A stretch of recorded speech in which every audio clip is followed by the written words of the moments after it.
Good afternoon, Director Kaloy. And good afternoon, everyone. Our program will begin shortly. And please be reminded that this session is actually recorded. So stay put, we'll be starting shortly.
Good afternoon, everyone.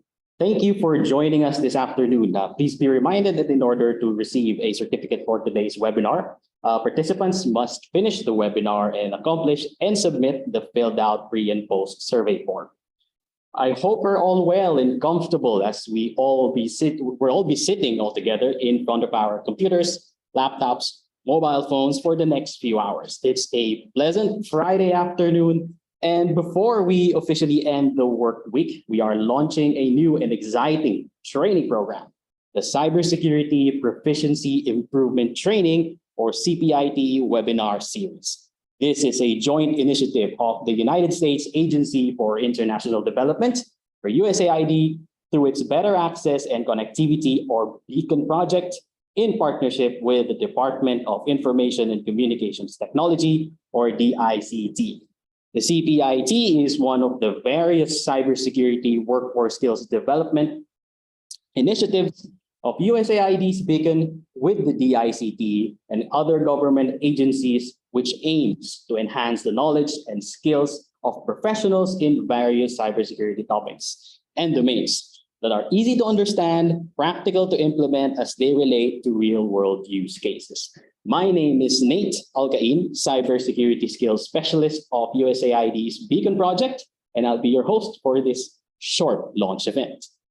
Now, before we embark the journey to the universe of cybersecurity, I'd like to acknowledge the presence of BICT Cybersecurity Bureau Director, Engineer Carlos Reyes, USAID's Office of Economic Development and Governance, Deputy Director, Mr. Eric Florimon-Reed,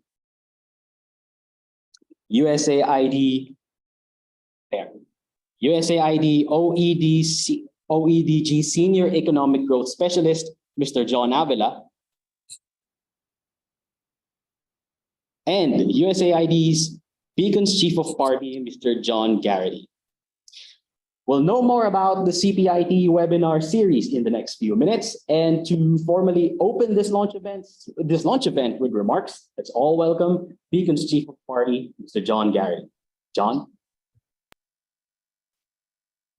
Thank you very much, Nate, and greetings to the more than, I see, over 340 participants in today's training. Thanks also to our key partners represented by Mr. Eric Florimon-Reed, Deputy Director of the Office of Economic Development and Governance for USAID Philippines, and also Engineer Jose Carlos Reyes, Director of the Cybersecurity Bureau of the Department of Information and Communications Technology. So as some of you may know, USAID launched this Better Access and Connectivity, or Beacon project, in 2021 to work closely with the government of the Philippines, in part on strengthening the cybersecurity posture of the country. A key pillar of our work is on training and workforce development for the public sector. And in the past, we have launched training initiatives to certify highly technical cybersecurity professionals to become CISSPs, or Certified Information Systems Security Professionals. And to date, there have been 20 government officials who have gone through intensive 40-hour and more training for the CISSP. We are also working with our US government partners, such as the Cybersecurity and Infrastructure Security Agency out of the US Department of Homeland Security, to provide online as well as in-person training for government officials. Other US government partners include the US State Department, the Department of Commerce's National Institute for Standards and Technology, or NIST, as well as other nonprofit partners such as the US Telecommunications Training Institute, or USTTI. Today and in the past month, Beacon has launched two key initiatives to be able to expand our training opportunities for government officials of the Philippines. We launched the Entry-Level Cybersecurity Certification, or ECC, which is a self-paced entry-level course and certification that is for a limited time, free and offered to all because of partnership with the training body ISC Squared. I know Nate will mention the ECC in further detail, and perhaps we can also include the link in the chat box for the training participants to be able to register for that separate training program. I encourage all participants to go through the process of that registration on the page, and in fact, some other of our colleagues within Beacon and other projects are also going through that training process. Today, as Nate mentioned, we are launching the Cybersecurity Proficiency Improvement Training, or CPIT. And this endeavors to be a monthly webinar that will convene trainees and convey to them essential topics to grasp the basic fundamentals of cybersecurity. We hope that all of you joining the session today will utilize this as another step in your own path of development as a current or future cybersecurity expert in the public sector with the government of the Philippines. So thank you for joining us today, and please let us know how we can be of further support to build the cybersecurity workforce of the Philippines. Thank you, and back to you, Nate. Thank you, John, for that message.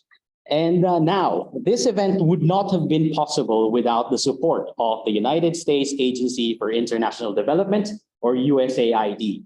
USAID has been a partner of the Philippine government for decades, accelerating inclusive and resilient economic growth and sustainable development in the country. Let's hear it from Mr. Eric Florimon Reed, Deputy Director of the Office of Economic Development and Governance of USAID Philippines. Mr. Eric. All right. Am I visible there? Yes, you are, sir. Okay, good. I'm outside in the compound here at the embassy because we're having a bit of a technical problem inside. So this works great. I appreciate your patience with this. So Director Reyes, met you before. Distinguished guests and partners, good afternoon. Thank you for inviting me to today's activities. I'm pleased to represent the United States Agency for International Development, USAID, as the lead U.S. government agency that provides development and humanitarian assistance to save lives. USAID works to reduce poverty, strengthen democratic governance, and support partner countries on a pathway to sustainable development. I have some framing comments here, some framing remarks for the workshop, the whole series here. So in today's digital age, cybersecurity is a critical concern for individuals, businesses, and governments alike. As we all know, the Philippines has become increasingly vulnerable to cyber threats in recent years, with the country placing 4th worldwide in the list of most targeted by web threats, ranging from web attacks, remote desktop protocol attacks, mobile malware. In 2021, according to the cybersecurity firm Kaspersky. Also locally, the Philippine National Police is feeling the brunt of cyber crimes, calling violations such as online scams, data theft, some of the greatest threats that the Filipinos are now facing. So moreover, the urgency to implement stronger laws has recently been put forth at the recent World Economic Forum, when President Marcos committed before world leaders to establish a cybersecurity system in the country that will bolster government digitalization. In line with this, Senate Bill 1701, the Critical Information Infrastructure Protection Act, was filed, which aims to establish a framework to protect Philippines' digital ecosystem. These developments come at an opportune time when we're working to produce more cybersecurity professionals that are certified and experienced enough to carry out the increasing demands to achieve a cyber secure Philippines. In the recently launched report commissioned by USAID to IBM entitled National Cybersecurity Talent Workforce Assessment in the Philippines, it was affirmed that the country does have a severe shortage in cybersecurity talent, and this shortage is attributed to the lack of career pathways for practitioners, low salary for locally employed specialists, particularly in the public sector, and deficiency in government frameworks for cybersecurity roles and responsibilities. The report suggests two sets of solutions. The first one is the incremental track where the country should undertake awareness campaigns and hire more certified cybersecurity experts in government offices. In the second track, called the Jumpstart or Adaptive track, IBM recommends the appointment of an executive agency for cybersecurity, implementing a cybersecurity curriculum, and sponsoring a Philippine National Cyber Consortium. So there's two options which were outlined in the report. So that's why proficiency training is critical now. By providing the avenue to improve and deepen one's knowledge and skills, we can upskill our ICT professionals and keep them updated with the latest technologies and best practices in cybersecurity. This in turn will lead to a stronger, more resilient cybersecurity posture and contribute to the country's inclusive and resilient economic growth. So we are proud to launch the Cybersecurity Proficiency Improvement Training activity alongside our entry-level cybersecurity certification, a joint initiative with DICT, which aims to increase the number of Filipino cybersecurity professionals by cultivating interests and promoting career growth in the cybersecurity field. With these training programs, we hope to help Filipino professionals build a pathway to a rewarding career in cybersecurity. With opportunities like these, we can support the country's ability to withstand all forms of cyber attacks. To end, the need for proficiency and certification training in cybersecurity is crucial, especially in the Philippines, where cyber attacks continue to plague the governments, businesses, and individuals. USAID will continue to work with DICT and other government agencies to ensure that professionals in the ICT and cybersecurity field have the skills and knowledge to keep us safe in the increasingly digital world. As a friend, partner, and ally, the U.S. government, through USAID, will continue to support the Philippine government in building a future where digital technology promotes inclusive growth, fosters resilient and democratic societies, and empowers all, including the most vulnerable. So good afternoon to you all. Magandang hapon sa inyong lahat. We're looking forward to a fruitful learning session today, and then monthly, at least through December, with these type of trainings. I'm very happy to see such a large audience for this, and I think we'll find it very useful. Thank you very much. Thank you, Eric. Now, the DICT Bureau is the component office tasked to implement the cybersecurity mandate of the DICT, which is to ensure the rights of individuals to privacy, confidentiality of their personal information, and ensure the security of critical ICT infrastructures, including information assets of the government, individuals, and businesses as provided for by the National Cybersecurity Plan. To share his insights on the importance of cybersecurity workforce development, let's hear from the Director of the Cybersecurity Bureau, Engineer Jose Carlos Reyes.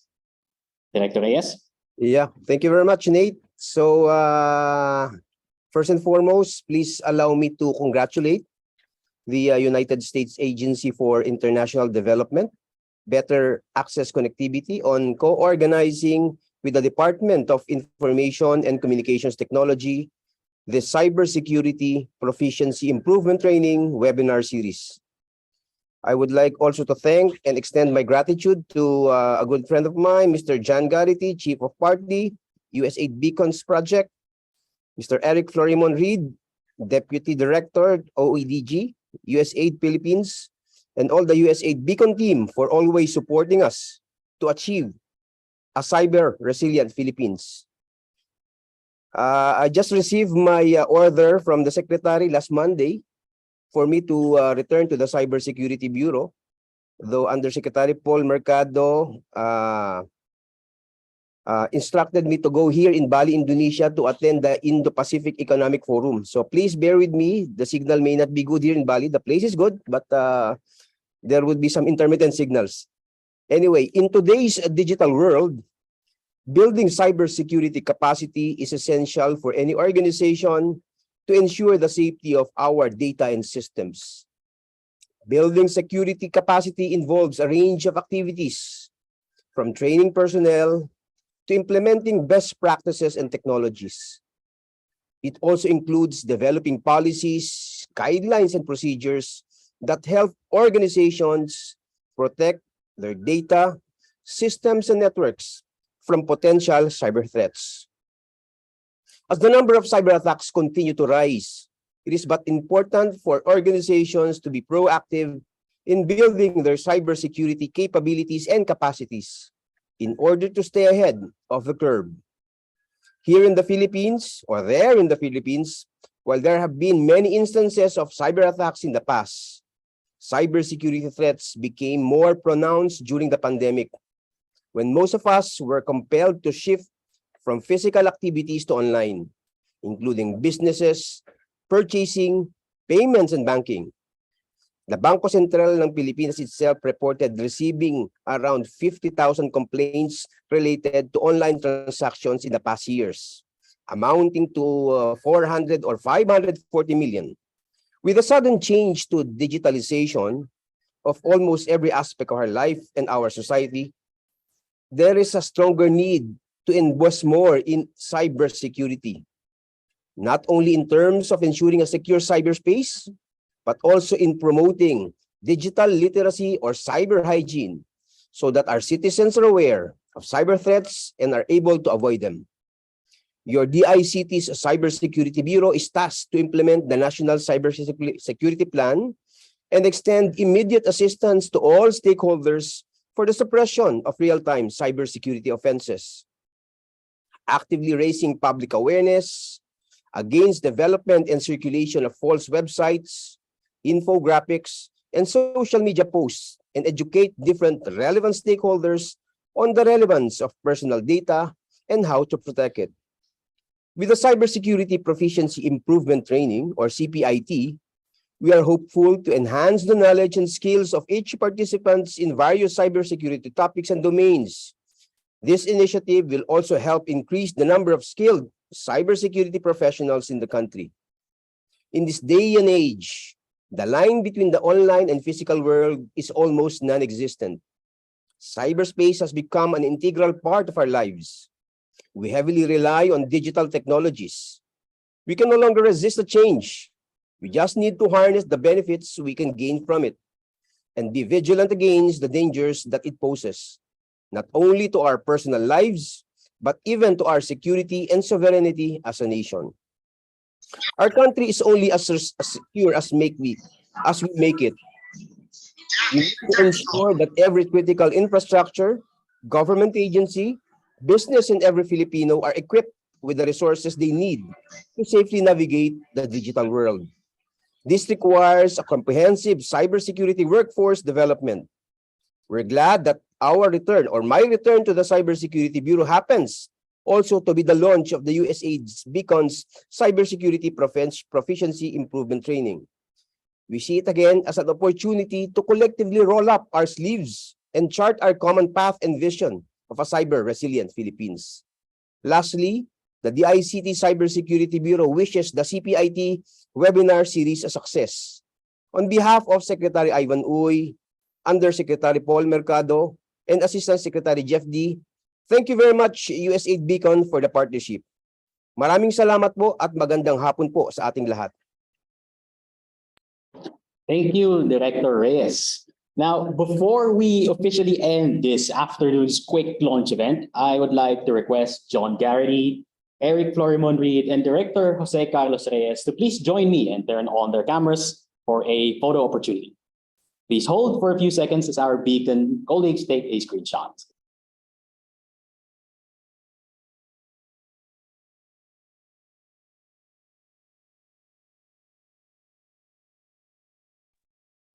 Okay, thank you. Okay. Thank you, Eric, Director Reyes, and John, and everyone for joining us in this quick afternoon CPIT launch. Please stay tuned for some announcements, which I believe will be flashing in a bit. Last month, USAID's Beacon, in collaboration with the DICT, also launched the entry-level Cybersecurity Certification, or ECC.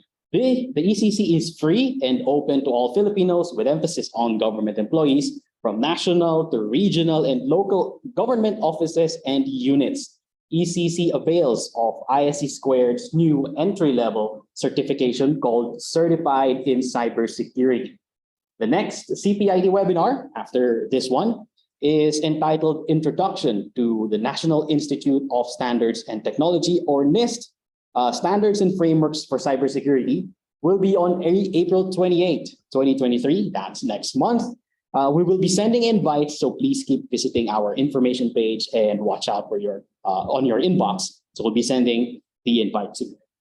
So the QR code is currently flashed on the screen. Please feel free to register to our entry-level cybersecurity certification training.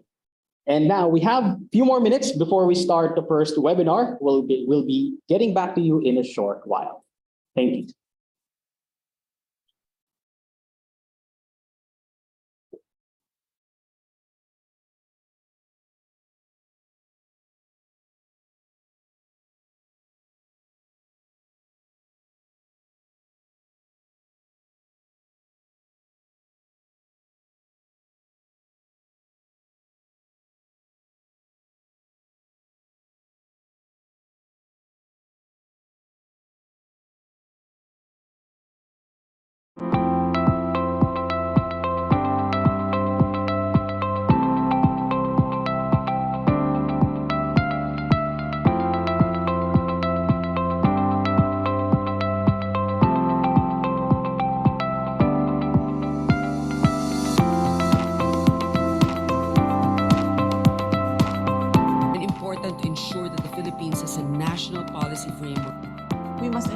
we are also taking action to minimize cybersecurity threats.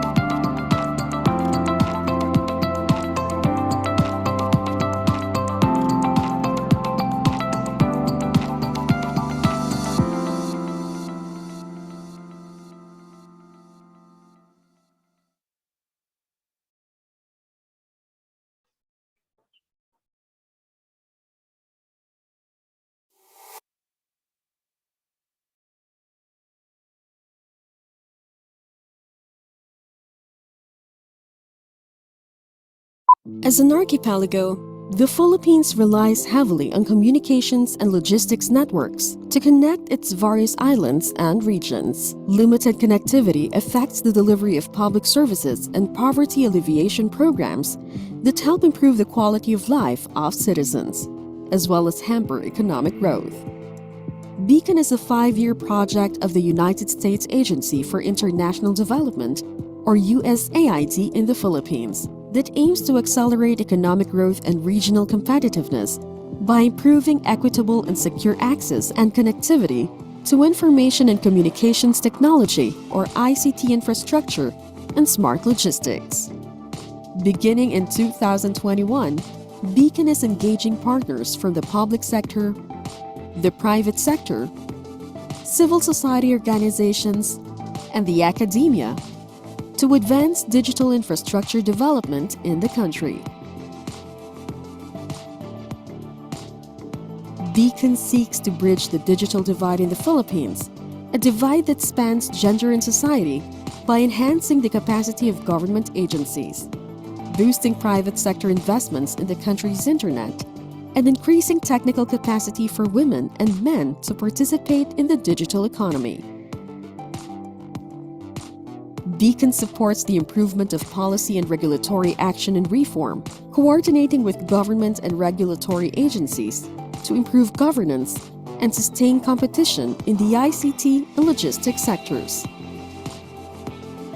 The project also enhances the cybersecurity capacity across Philippine government agencies, increasing the number of cybersecurity trained professionals, encouraging the adoption of international best practices, and employing a transparent multi-stakeholder process to increase cybersecurity protection.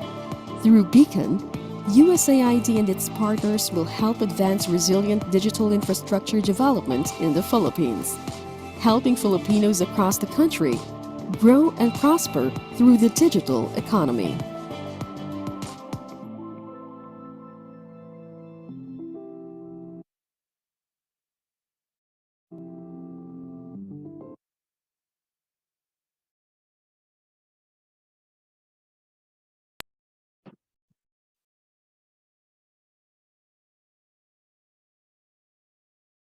Good afternoon. Is everyone ready for the webinar? I'll also be your trainer for today. Thank you for joining us, and we do hope that you stay until the end of today's lecture. If you have any questions, please feel free to submit them via the Q&A chat box. Just click on the icon found at the bottom part of your Zoom screen, and we will try to answer all your questions at the end of the lecture. So let's begin on this journey. I'll just be sharing my slides.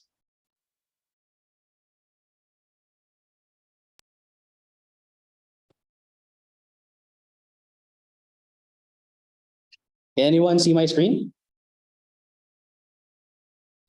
Okay, so let's begin embarking the journey of the universe and the fundamentals of cybersecurity. My name is Nate Alcain, the Cybersecurity Skills Specialist of USAID's Better Access and Connectivity Project. Now, a bit about me, your instructor for this training. I have over 10 years of experience in cybersecurity. I started my career in consumer device protection, so it's anti-malware. And then I moved on to network security, where I handled next generation firewalls, unified threat management, network access controls. Some of these may not be familiar with you, but we'll be discussing these later on. Then I moved on to security consultancy assessments. I also did some vulnerability assessments and penetration testing as consultant. And this we'll be discussing as well later. And I'm also a training instructor for cybersecurity courses and speaker on different cybersecurity topics. I am an ECE, Electronics and Communications Engineer. So for those who are ECE out there, hello. I'm also a Cisco certified network associate, routing and switching, and I handled Fortinet firewalls before, got certified as well on level 4 and level 5. Also CompTIA Security Plus certified and Certified Information System Security Professional, or CISSP. And for this webinar, here is our goal. At the end of this webinar, you should be able to define what cybersecurity is, because sometimes people tend to have their own take and interpretation and definition of cybersecurity. So at least for this webinar, we'll be able to establish a standard definition. So we'll be speaking on the same language. And then you'll have an idea on the different domains of cybersecurity. So there is a number of them. When you say cybersecurity, it's not just limited to, say, hacking or scams or so on. And then you'll gain fundamental understandings on the CIA triad, the threat actors, types of cyber attacks, risk management. We also have the pillars of cybersecurity and basic cybersecurity protections. So let's begin this session by defining what cybersecurity is. Now, according to the National Institute of Standards and Technology, which is a US agency for promoting innovation and industrial competitiveness by advancing measure of science, standards, and technology, and in ways that will enhance economic security and improve quality of life, that's the NIST. Cybersecurity is defined as the prevention of damage to, protection of, restoration of computers, electronic communication systems, services, wire communications, including information contained therein to ensure availability, integrity, authentication, confidentiality, and non-repudiation. This may be a lot, but don't worry, we'll be breaking this down in a bit more detail. So, bite-sized. We begin with the first part: prevention of damage, protection, restoration, which is included in the definition, which means it's not just about preventing. Preventing damage is also about protection and restoration. Preventing damage means you do not want things happening in the first place. An example of this is if you have a house, you put gates and fences around because you do not want bad guys to do bad things inside your house. However, there is no perfect prevention mechanism. Eventually, whatever we have in place to prevent bad things from happening could actually fail. And what happens? What do we do when those preventive mechanisms fail? So if someone manages to pick the lock of our gate and then enter into our perimeter, how do we defend? And that is the part of protection. You have protection in place, defending against and minimizing the damage that could possibly be inflicted by a bad actor coming into your premises. For example, if you have a guard dog freely roaming around inside your fence, so if the fence fails and a bad guy comes in, you have a protection. You have a dog that could attack the bad guy. Now, still, some protection mechanisms could fail. What if the dog was sleeping? What if the dog didn't notice? And damage has been done. So apparently the burglar broke into your fence, went into your house and stole your TV. So damage was done. Part of cybersecurity, aside from preventing damage, protecting it, is also restoring things back. So an example of this is if the TV was stolen, you could use an old TV lying in the basement and replace for that stolen TV in the living room. The idea behind is that the old functionality of a living room where you can watch TV was damaged by the attack, but you have a restoration mechanism to restore that functionality where you can, again, watch TV in the living room. So that's prevention of damage, protection, and then restoration. And then we go to the second line. We prevent, protect, and restore what is covered by these three. So it covers computers, electronic communication systems and services, plus the information contained therein. Once you say systems or services, it's a combination of workstations, servers, mobile devices, network devices. And in these servers or computers and connected through the network, the websites, web applications, we have software, we have databases. They're all running in a big ecosystem offering different services. For example, we're all familiar with social media. We've been using social media for how many years now? Has anybody wondered what's really happening in the background? So you took a picture and then through your mobile device, you're going to send it to a friend, perhaps somewhere in the US.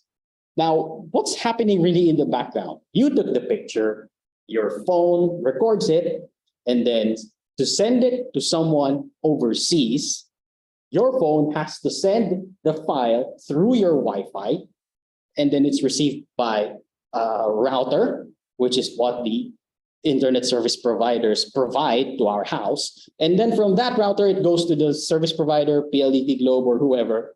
And then PLDT Globe or whoever your service provider is connects to different other providers. And then that goes out of the country and then is received by US through another service provider. And then it gets delivered to the home and then to the router of your friend or whoever's going to be receiving it, and then to the phone of your friend. So that's kind of the back end, the big picture. That's a whole system, a whole ecosystem which cybersecurity aims to prevent damage on, protect, and restore in case of any issues. So we have network connections, terminations, and of course the data. The data, for example, the picture you took. So from the moment it was created and you did some edits on it, so there's processing that happened. And while you are sending it, whilst it is in transit, meaning from your phone to the Wi-Fi signal, to the router, and then to the internet service provider, to the other side of the world, internet service providers and so on, and then going to the phone of your friend. And then storage. So we have sent a data, could be a file, could be a picture, could be a video. Once it is stored, how is it protected? Is it something that's easily accessible, or do we have some protection in place to ensure that it's not accessed or it doesn't get hacked? And one last thing is disposal. I want to cover this because for some people, or in a different interpretation perhaps of cybersecurity, some people think, nah, why would I protect something that I'm about to dispose? Now, when I was working back in handling network devices, so we'll be discussing this in a bit more detail later on. So the network devices has, for example, a firewall, which is where the internet is connected and it protects the organization from attacks coming in from the outside or the internet. So it has a hard disk inside. The hard disk records all the traffic that's passing in and out of the company. So imagine this is the internet and you have here a firewall, and then this is the inside of the company. Now, inside this firewall is a hard disk. The hard disk records all the details passing in and out, so it's contained in there. Now, once this specific device called a firewall is about to be disposed, it's end of life, it's no longer working as it should because no longer support, etc., etc. This hard disk inside contains critical information. As part of cybersecurity, there should be a proper disposal of this device, wherein it should be either destroyed or there are other disposal mechanisms in order to ensure that this file or this hard disk doesn't end in the wrong hands. Because if it does, there might be information there critical to the company, and then that will be considered as a breach as well. Okay. Now, and lastly, to ensure its confidentiality, integrity, and availability, or we call the CIA, we'll be discussing this in a bit more detail later on, and authenticity, which means the integrity is verified before, the identity, sorry, is verified before allowing access. So if you log into your Facebook account, it asks for your email address, right? It asks first, who are you? Tell me who you are. That's your identity. And then you provide a password to prove that the identity you say you are. So I log in and say, I'm Nate. Hey, Facebook, I'm logging in. My name is Nate. And then Facebook is going to ask, all right, Nate, prove yourself that you are actually Nate and not claiming to be another Nate. Provide me your password.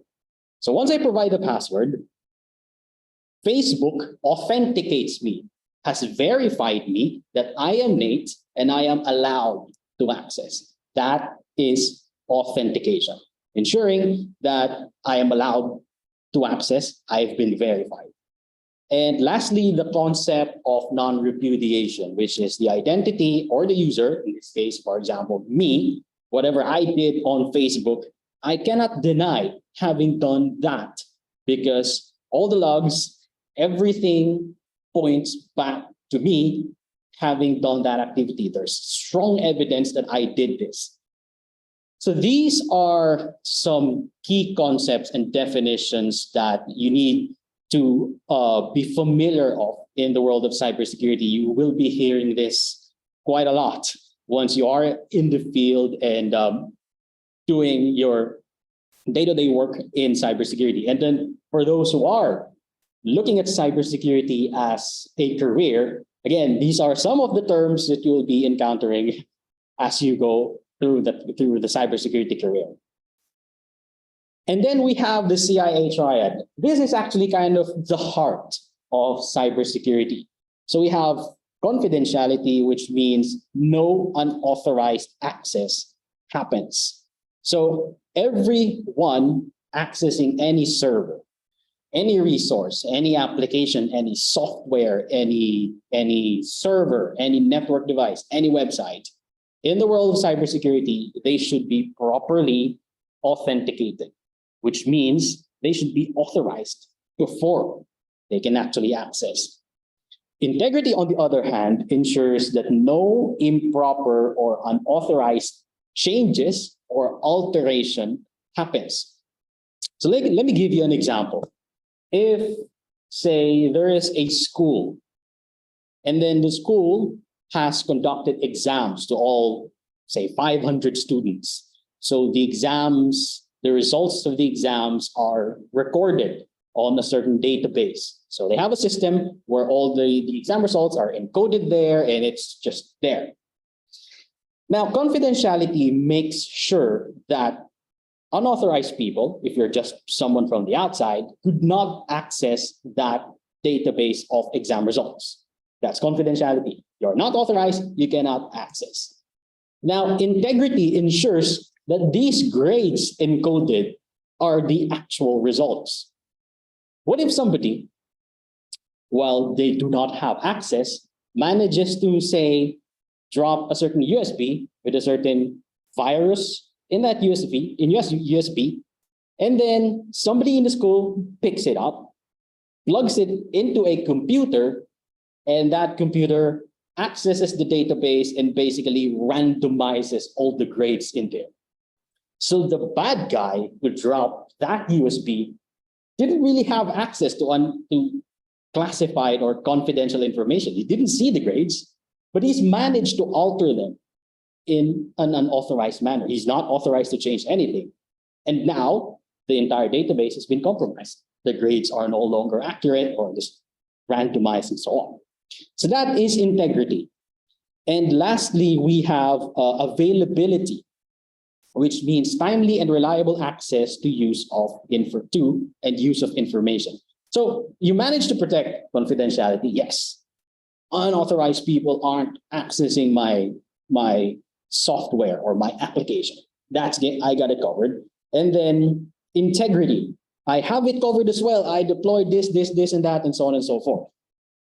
But You forgot about availability, which means you have placed cyber confidentiality protection and integrity protection, but it went down, power went out, or you missed this, and that. And at the end of the day, the teachers could not access the grades. The students could not access the grades. So the three components of the CIA triad build the heart of cybersecurity. You have to ensure that these three are protected. And if you breach any of these, you would have breached cybersecurity. So that's CIA triad. Okay. And then this is the universe of cybersecurity. I know it's a bit small, so let's go ahead and zoom in. Now, we begin our journey by learning about the basics, the fundamentals of cybersecurity. So that's why we're having this session. And I do encourage everyone, please join our entry-level cybersecurity certification training. This CPIT webinar series 1 of Embarking the Journey is all about introducing cybersecurity to you. Now, to establish a more solid foundation of cybersecurity basics, the ECC, or the entry-level cybersecurity certification, has a corresponding exam. So it's a full course self-paced training with an exam. If you take the exam and pass it, you will have a certification which is recognized worldwide. So that's an added credential to use. I deeply encourage everyone to please join our ECC program. We'll be flashing the QR code later on again, and we'll be sharing the links as well. So we begin our journey in the basics or the fundamentals. You've taken certified in cybersecurity, or there are other basic or entry-level cybersecurity certifications out there as well. We have certified security specialist by EC Council. And oh, by the way, ECC is completely free for a limited time, so you might want to avail while it's still free. Normally, it will cost you $200.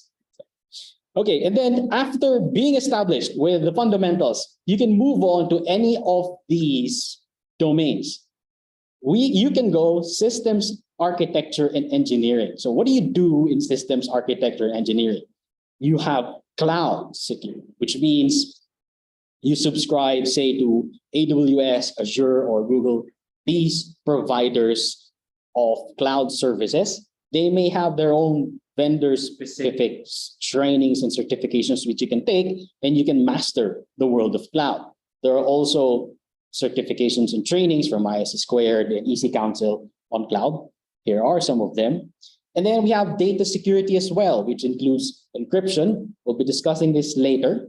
We have DLP, or data leak prevention, file integrity tool, and so on different tools and best practices as well on data security. We also have network security. This is kind of my expertise. I came from a network security environment where I used to deploy firewalls. Those were the days where I used to sleep on data centers, configuring these firewalls and network security devices and so on. So we have IDS, IPS, intrusion detection, intrusion prevention systems. We're going to be tackling a bit of a high-level overview of these, but I'm not going to dive deeper, this being a fundamental webinar.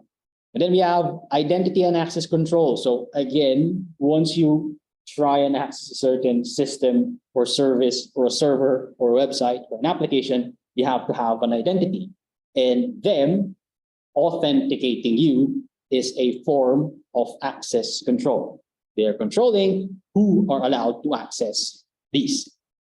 So they may also have some vendor-specific trainings and certifications. We have SSO for single sign-on. We have multi-factor authentication, identity access management, and we have activity event logging, SIEM, log servers, analyzers, which means every activity done by cloud, data security, network security, identity and access control has to be logged. So these are stored in a log server. And then endpoint. When you say endpoint, it could be your laptops, your mobile devices, your workstations, could be a server where we deploy antivirus and extended or endpoint detection and response. We have network access controls and whatnot. So that is the world of systems architecture and engineering. Now, if you do not want to go specific on vendor certifications, there are also some vendor agnostic certifications that you can take. Intermediate will be CompuSecurity Plus. It's the recommended next step after the ECC. And then we have the Advanced Security Practitioner, and for an expert level, you have the CISSP. Now we move on to the next busy part of cybersecurity, which is operations. So the world of network and security architecture and engineering, their main goal is to establish the infrastructure, design it, optimize it. But once it's already running, it's passed over to another group, which is the operations group. The operations group is tasked or is designed to, number one, monitor. So it's already running. So what is it really seeing in our infrastructure? So imagine if you have a company, you have this website, this application, this server, you have this mobile devices, kiosks, and so on. They are all connected in your internal network, and then logs are being recorded. Things are happening. Who is looking at these? Do we just let them run on their own? So that's the task of monitoring or security operations center. They should be looking at this. Any alarm, any event should be categorized, should be taken action upon, whether it's something that could be for now, right? We can not, check this out. This is just minor, or this is something that's critical that we really have to take action right now. And for that, there are also some vendor specific certifications like on SIEM, SOAR, threat intelligence. There are also some vendor agnostic ones like the SOC analyst or the cybersecurity analyst of CompTIA. Another function will be threat hunting. The idea of threat hunting is this. So we have an organization, we have systems that are currently running. We have put on our security and our security architecture and engineering group has placed the infrastructure, has designed the infrastructure, and passed it on to operations. Now, the idea is what's out there that could harm our systems and our organizations. We don't wait for attacks to happen. Threat hunting is, the idea of threat hunting is that we actively search what's out there that could actually hurt or harm our organizations. So at least we know, and if in case it arrives, if in case we encounter it, we know exactly what to do with them.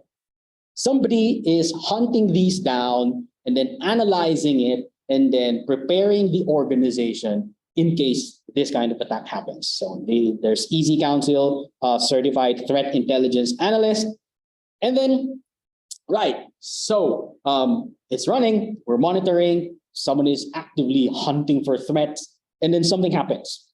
Then there's incident response. The incident response team are the ones responsible for taking action on this certain incident. So what they do is it includes, say, containing it so it doesn't spread, and then preserving the evidence that it actually has happened. And if you want to take it further, those evidence should be preserved in compliance to certain standards, so it will be admissible in the court of law. Which means if you're going to sue somebody, if you have a suspect and who did this, you have evidence here, which is compliant to a certain standard that will be acceptable in the court of law. Otherwise, some collection methods just wouldn't be admissible, and your efforts would have been put in vain for trying to sue somebody and using these evidence that wouldn't be accepted otherwise. So we have their we have their certified incident handler or CIH from Easy Counsel. And then if you want to properly investigate, so the idea with investigation is you want to trace the breadcrumbs, you want to trace back on things that has happened, a proper investigation, finding how they went in, what they did, along with the damage they've done, and analyzing the whole thing about what went wrong in our systems, why it came in, how it has done that, and so on. That is the job of a hacking forensic investigator. Also a training, there's also a training called Certified Hacking Forensic Investigator. And now, this is kind of on the flip side of things. So the idea with putting on a security infrastructure and doing monitoring, threat hunting, incident response, and incident analysis is to defend and protect. Offensive security takes the simulation, the side of the bad guy, simulates an attack. So basically what offensive security does is I will attack my organization, or I'm a third party, I am a certified ethical hacker, and I will hack another organization, of course, with consent. So this is something that's done in the industry with legal consent, signed documents. So what happens is I will hack the organization, and my aim as a certified ethical hacker or as a penetration tester is to discover all the weaknesses of that system and then report it to the organization along with recommendations on how they can fix it. So it's looking at your organization or at your systems from the lens of a hacker, because this is a saying that in order to beat a hacker, you must have the mind of a hacker. And in order to have the mind of a hacker, you must be a hacker yourself. So there's certified ethical hacking for that. Looking at your cybersecurity systems, infrastructure, network, servers, applications, and so on from the lens or from the view of a bad guy trying to hack through it. And then once you discover the weakness, you report it so it gets fixed. And the bad guys wouldn't be able to see it. Okay, so these are some of the certifications and trainings. Given these are certifications, like for example, Certified Hacking Forensic Investigator, there are equivalent full-blown trainings for these ones that you can actually take. And if you want to go generic, not so vendor agnostic, not so vendor oriented on the trainings, there's also Company Security Plus. Company Security Plus, being intermediate, covers these different domains, and the Security Administration and Operations by ISC Squared, or the SSCP, which covers security operations, and of course, at the expert level, CISSP. Now, moving on to audits and assessment. Oh, sorry, let's tackle some of the careers that you can have in the world of security operations. There's Security Operations Manager. You can be a threat hunter, red, blue, purple teamer. Red and blue, purple, or purple teams are different teams that try and, so red team tries to hack, blue teams try to strengthen, and then they do this again. So to ensure that all weaknesses, all those kinds of issues on cybersecurity are fixed. We have forensic analyst or investigator, malware analyst. So a malware or a bad software that causes damage has been discovered. The malware analyst tries to go in deeper into that. What exactly is it meant for? What does it do? Is it something that's really targeted to us? Did it just land here by error, and so on and so forth? And we have the analyst, penetration tester, and DevSecOps engineer. We'll be discussing this later in the slides. I'll go back a bit on the careers you have if you go on the systems architecture and engineering. These aren't actually industry standard or something that's defined that security engineer, because some organizations will call their security specialist a security engineer.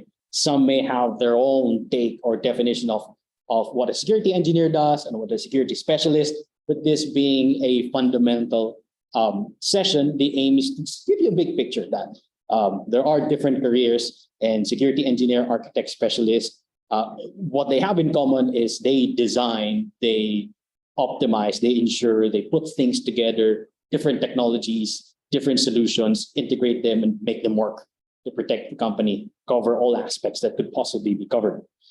Security administrator, that's the one who's maintaining these. And then we also have the analyst, like the analyst on the operations. We have cryptography engineer and cybersecurity specialist, cybersecurity, cloud security specialist, cloud security engineers, and so on. Okay, so let's move on to the audit and assessments. So this is where, well, we have policies, we have structure, we have network in place. So how do we ensure that according to company standards, it's operating in compliance to that? So that's where the auditors come in, and they cover the people, process, and technologies, which we'll be discussing later on. The idea is to, let's say, all right, according to company policy, laptops should not have games on them. They should not have photo editing software or anything like that. Now, auditors come into the play to see, is it really happening? The company policy says that there should not be any games on the laptop. What is being done to ensure that employees could not install games? And is it actually happening? Or do we have some workstations out there where the employees are actually installing games, playing? So we have Certified Information Systems Auditor. We have the PECB ISO 2700, but that's lead auditor, and the NIST Cybersecurity Professional 800-53 practitioner. But before taking that, again, Security Plus is a recommendation because it covers the different domains in a more deeper level than the entry-level cybersecurity certification does. And then we have the software or application security. So yes, we have an infrastructure, and then we have people monitoring it on the operations, but I don't really want to do that. What I want to do is code. What I want to do is develop websites, develop applications, and so on. This might be the perfect career for you, where this is to ensure that the applications or software you develop has already married cybersecurity during the time of development.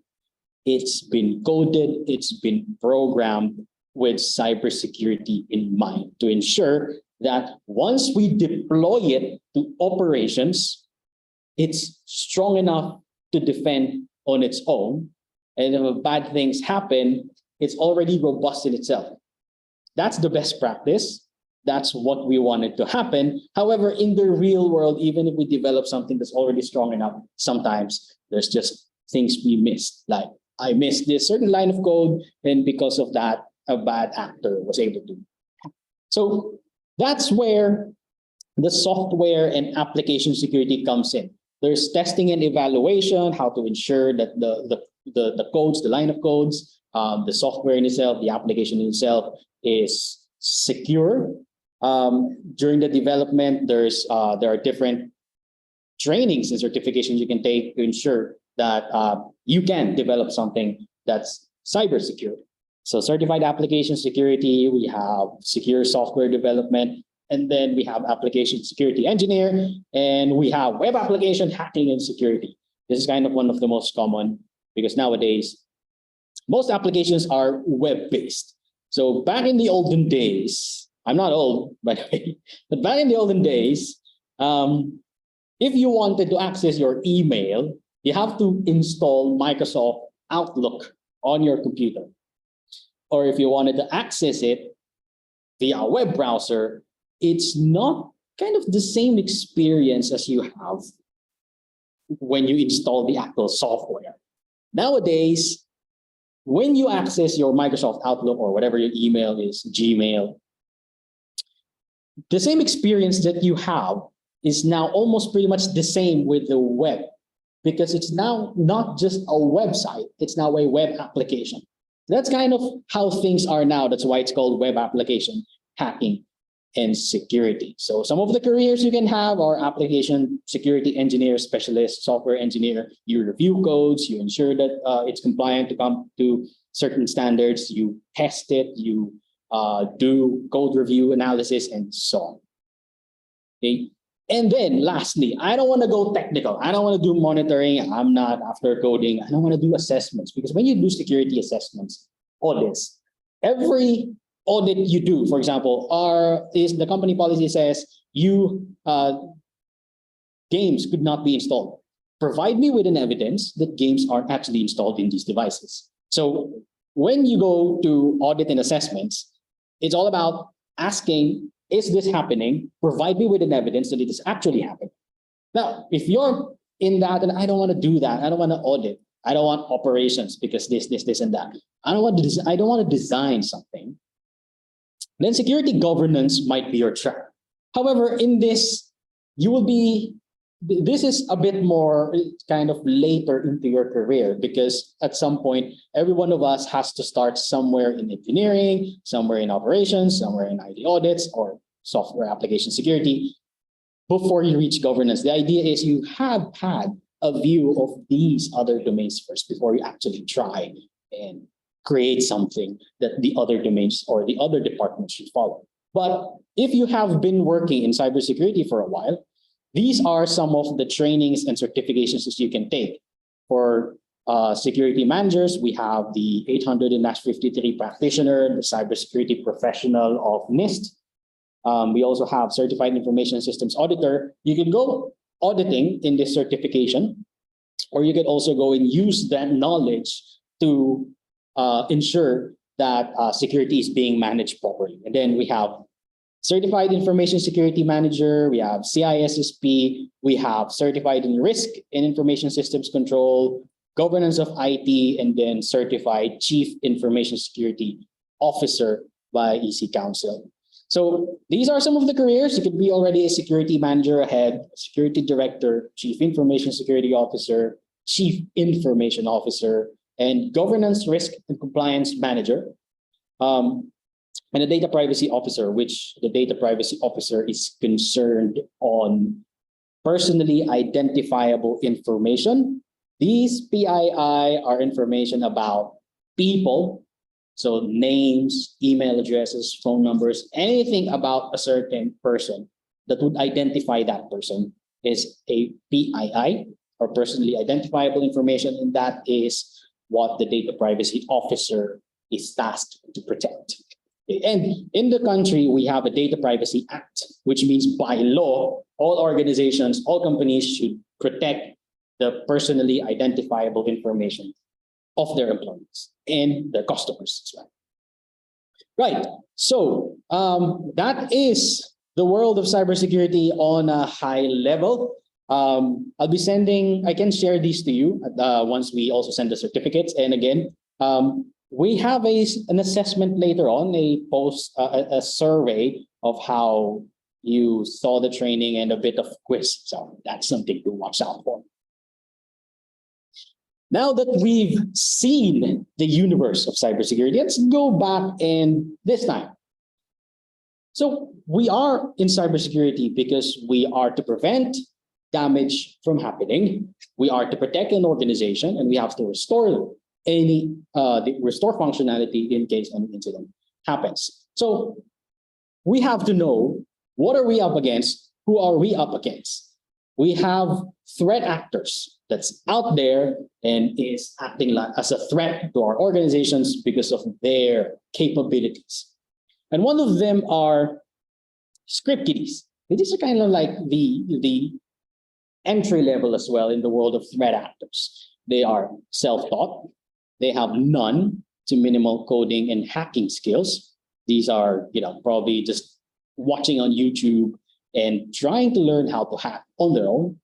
And they just rely on freely downloadable scripts, codes, and tools, and they're unable to develop their own. So going to Google how to hack and GitHub and other freely available online resources where they can learn about hacking. And then, because they are learning, the next thing they wanted to do is try it. Does it work? And so they are motivated by thrill. They feel thrilled doing this, and curiosity is going to work. What's going to happen? And then self-satisfaction where, hey, yeah, I did it, and so on. But given they are script kiddies, they aren't really much of a concern. However, in the real world, you won't be able to identify if an attack was done by a script kiddie. Not all the time. It's just like attacks are happening, could be done by a script kiddie or other threat actors and so on.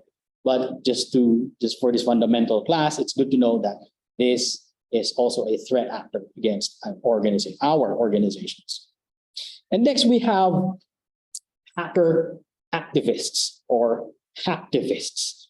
They're basically driven by ideology.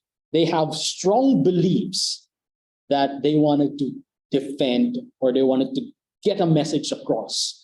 And they target governments, businesses, and so on based on how they oppose their target's ideology. So there is a company that says this, and that. I disagree with that. And so what I'll do is hack them, attack them. Their goal is to breach, steal information, and expose those information or disrupt services of the organization. So because I don't agree with your ideology, I'm gonna fight you. I'm going to hack you. I'm going to put you down. Or sometimes, and there is a hacking group. I don't know if you have heard. The hacking group is called Anonymous. So what they do is they hack a certain web application, a certain target, and then they deface it. They place their own message in that website, and then saying what they wanted to say, their ideology, why they disagree, and so on. So they don't necessarily steal or expose information, but what they do is disrupt. So we have a website, let's say www.something.com. Anonymous defaces that by putting their own message in there. And everyone in the world who accesses that web page sees that message in there.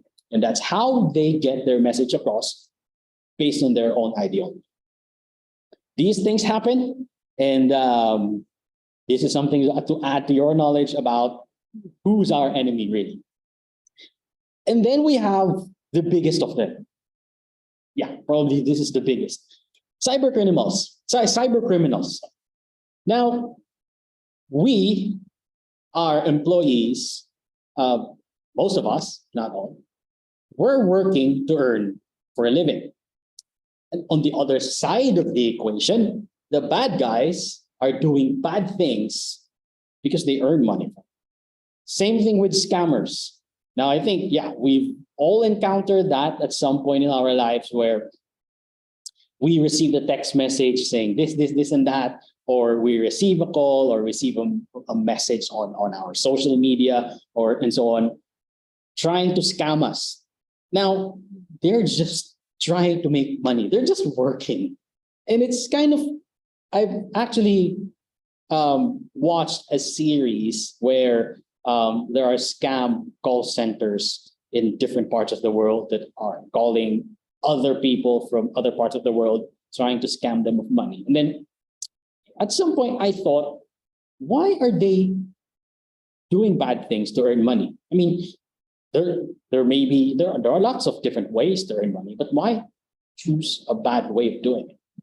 And while I didn't really found a solid answer, but one thing that struck me was that if, for example, you are a scammer, while inside of you, you kind of feel guilty doing it in the first time.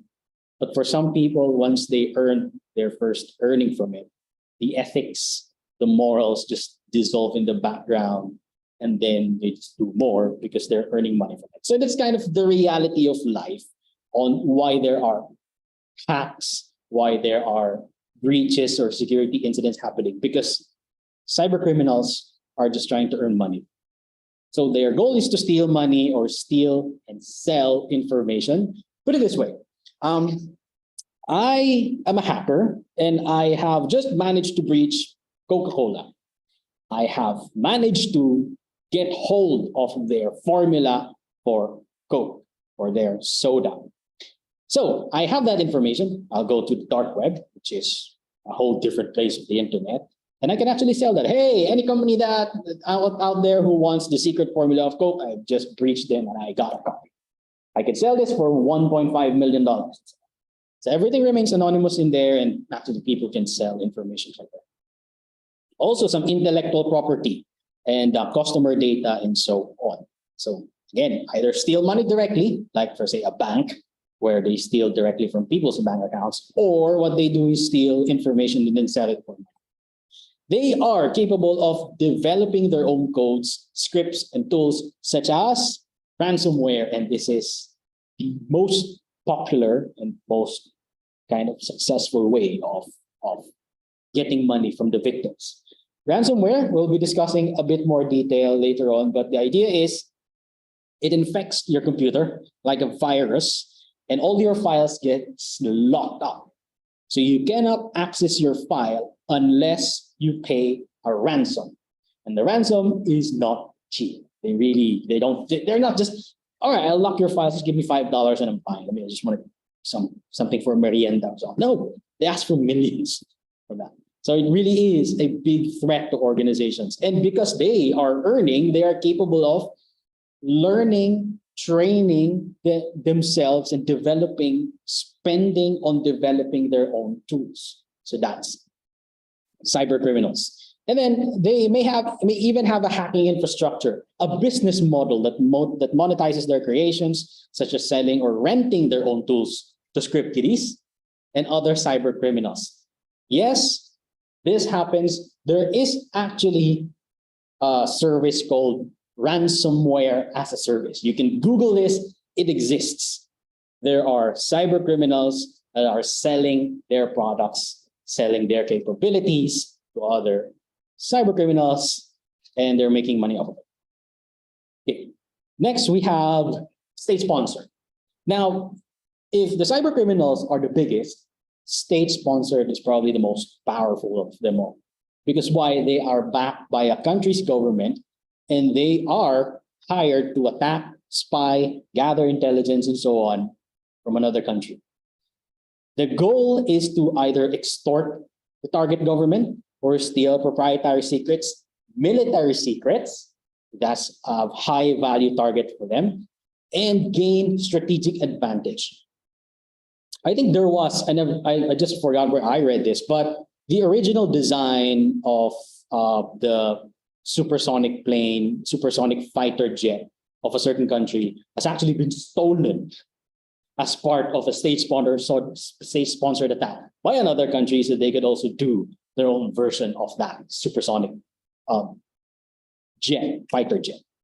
And since they are backed by government, they have access to advanced research and dedicated infrastructure teams along with political support. The government is supporting them to do hacking.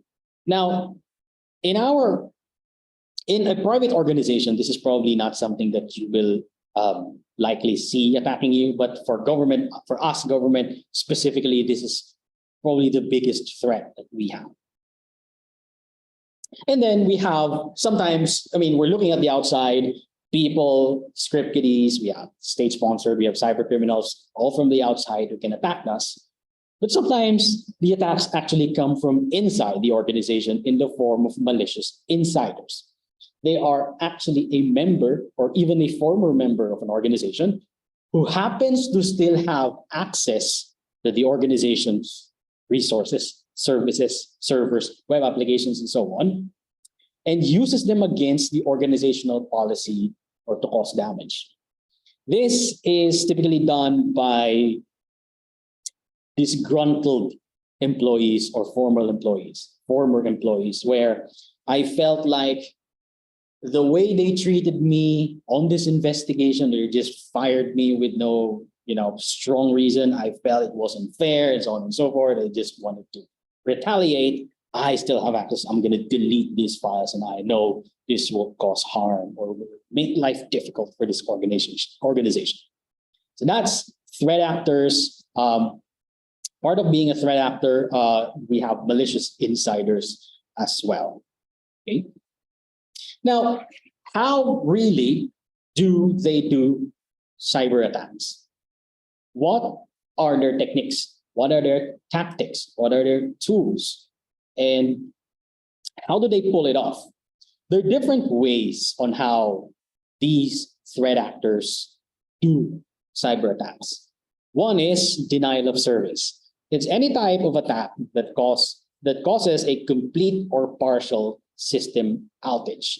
Now, when you say system outage, it's attacking the availability basically of a certain server, a certain web application, a certain network, and so on, wherein the legitimate users who wants to access that service or whatever it is can no longer access. That's an outage. Now, this is not just something that's done by, say, bombarding it or overwhelming the resources and so on. This can also be done by power outage. So if I am a malicious guy, a bad actor, a threat actor, and I am inside the company's data center where all the servers are housed in one big room connected to the network and so on, and I am really disgruntled.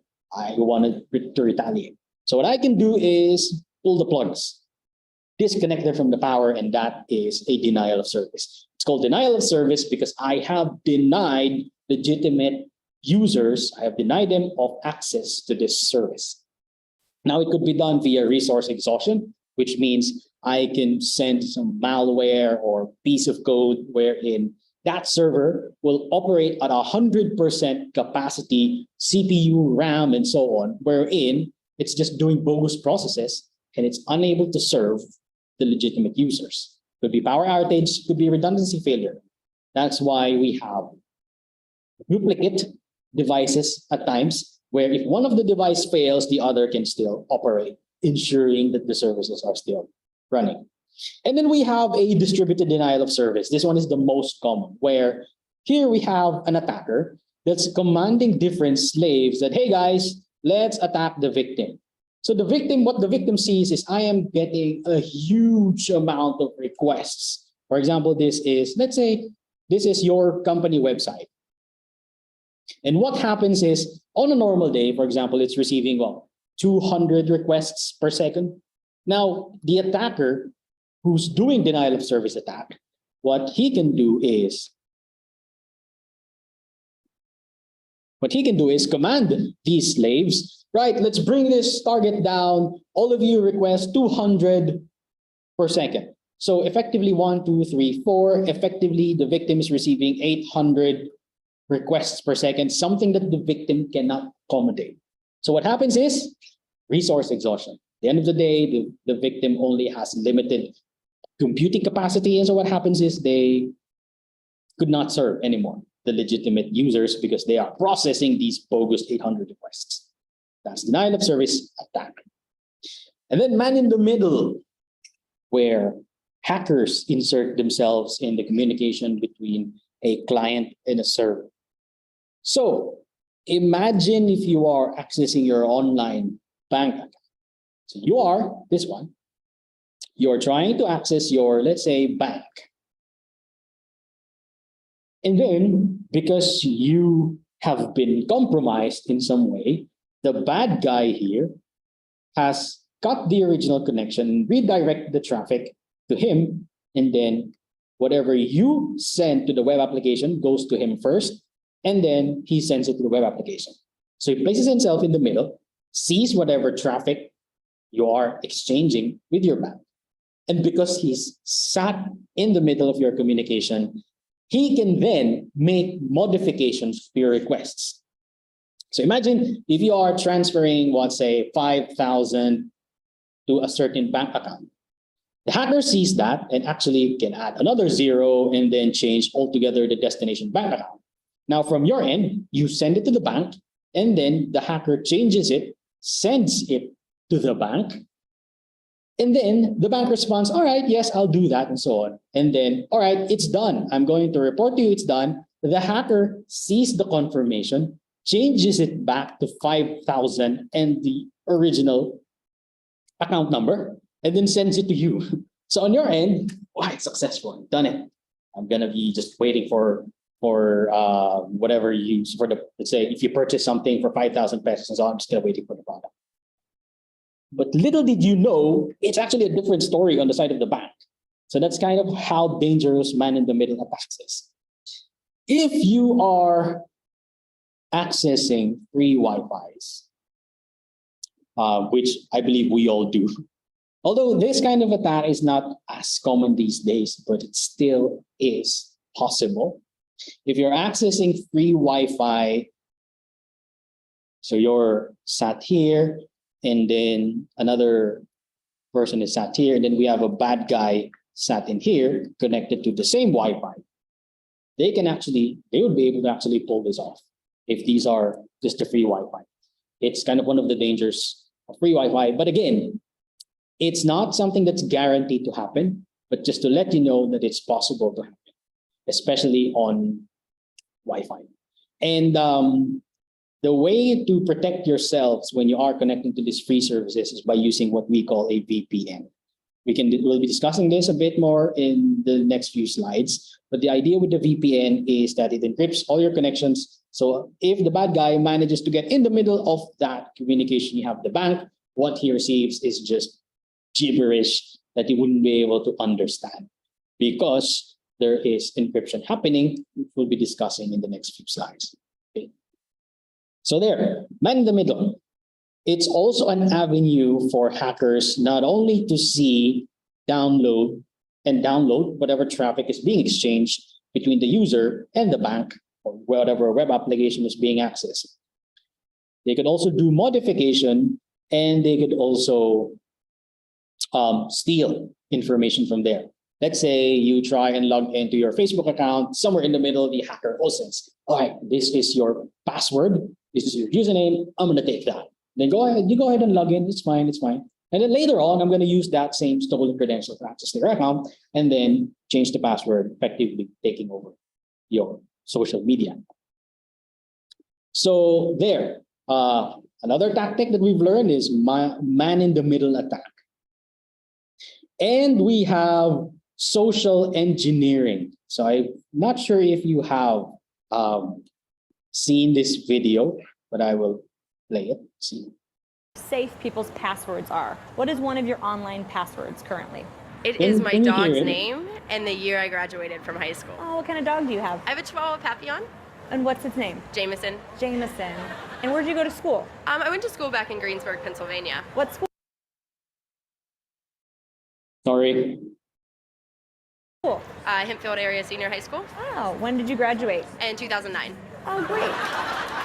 It's like my cat's name and then just like a random number. Okay. Have you had this cat for a while? Yeah, she's my childhood pet. Aw. And what's her name? Her name is Jolie. Jolie. So like a password of yours would be Jolie and then a number. Yeah. Like number 1. Like my birthday, Oh, when is your birthday? June 12th, Oh, nice. And what year were you born? 95. Oh, great. So Jolie 6/12/95. Yes. Got it. So you mean to give my password right now? No, I cannot do that. But we all want to know what it is so we can tell you if it's strong or not. Oh my goodness. Let me think. Okay, one is Tel Aviv. Yeah. 468, and then Israel. It's only 3, but it's for me it's strong enough. Ireland, 1, 2, 3, 4. Gemma, 1, 2, 3. Spelled Gemma. Well, most of them are Italian. Oh, beautiful. Yeah. Like what's a good Italian password? My grandma's name, What's your grandma's name? Maria. Maria. So Maria is your password? Oh yeah, now you know my password. Oh yeah. Yeah. Well, the important thing is they learned So that, ladies and gentlemen, is social engineering. It's funny, but it is the most effective way of hacking. I mean, a lot of cybersecurity breaches happen because people are easily social engineered. The idea is that if a company or if a hacker has difficulties or say couldn't find any way to hack a company or an organization or a system directly, what I'll do is I'll hack the human who has access to those services or servers that I wanted to have access on. So that is social engineering, the art of making someone do what you want them to do. It's easy, just ask people, and they actually give it. I mean, on that video, they're just manipulating the person into revealing their own passwords. It's the use of deception to manipulate individuals into divulging confidential or personal information. Or even if it's not about divulging information, it's all about asking them or manipulating them into making a security mistake. So this is not an attack that's directly towards the system, but towards the person who has access to the system. And in cybersecurity, we, the people, are actually considered to be the weakest links. But equally, if we are properly trained, we could be an asset to the organization as a first line of defense and being one of the strongest link in the organization. That's why you keep getting these cybersecurity awareness trainings. That's why you keep getting all the cybersecurity news about, hey, you should be aware of this. You should be, we get text messages from NTC, especially with the SIM card registration that's being rolled out, that no, do not believe anything that says you have to pay to register your SIM. Because that's social engineering. They will try and manipulate you and make you believe about this, and that, and then at the end of the day, gain money from that. So it's social engineering, again, is one of the most powerful, and actually a lot of breaches in the industry, even on the biggest companies, they happen because someone in the company has been social engineered. Phishing is the most common and most successful. This is sent via emails that appear legitimate, but they're actually meant to deceive the target. So emails like, dear Mr. This and that, your account is about to expire, your password needs to be changed and so on. Click here in order to change your password. Now, how do you spot these phishing emails? One is they will be requiring a certain action with huge amount of urgency. It's like putting you in grave danger. Like, if you do not do this, something bad will happen. Like your account will be disabled beyond recovery and so on. And number two is they will be providing you with links that you have to click. And those links typically are, if it says www.company.com, if you click it, it actually goes to another webpage, not the company.com. Not, let's say, if you go for example, if it says your Netflix account is about to expire, click netflix.com/account to change your password. If you click it, it goes to a different website that they have made specifically to get information from you. That is social engineering. And one, they have a strong urgency. Number two, they provide these kinds of links. Number three is something that's easy to spot. There are typically some mistakes in, let's say, spelling mistakes, or they use a language, improper grammar or grammar mistakes in the email. They will look like legitimate email. They will use the same logos and so on. But from these three, you'll be able to spot a phishing email. And if you are not sure about once you receive an email and you're kind of not really comfortable with it, please do ask a security professional you may know, or someone in the cybersecurity field that you may know. Hey, can you help me a bit? I just received this email. I just want to know if this is legitimate. This is something I do for my family. And I ask them as well that if you receive something like this, you can always consult me, so at least I can help. Right? And this is kind of a shocking truth, but amateur hackers, they try and hack systems. Professionals, they hack the people. There are different types of social engineering, which again will be discussed in further detail in the ECC. There's lots of different ways of social engineering, like phishing, like getting a call from someone like, hello, this is the IT department of your company. My name is and I've just noticed there is a virus in your computer. I need to gain remote access and so on. That's social engineering done on phone. And there's also whaling. yeah, literally whale, which is targeting executives that they very sophisticated emails with really professional language designed to fool executives. And then there's spear phishing. When you say spear phishing, it's targeting a specific group. So phishing is just broadcast, send emails, whatever it is, email goes. And spear phishing is targeting a specific group, like, for example, a certain group of people, like cooperative or something like that, that, hey, we are launching a new program in this cooperative, et cetera, in order to member, please click this link, and so on and so forth. That's social engineering. Okay. And then we have software or application attacks. These are combinations of codes, scripts, and tools designed to, one, identify potential entry points. So if you're running a web application, you're running a server, they have services, they have entry points for them to be accessed and be used. Now, in their default configuration, once you buy them out of the box, a lot of these entry points are actually open, which means anyone can access. Now, the best practice is to close those entry points so that only those entry points that are needed are the only ones that can be accessed. The rest are closed.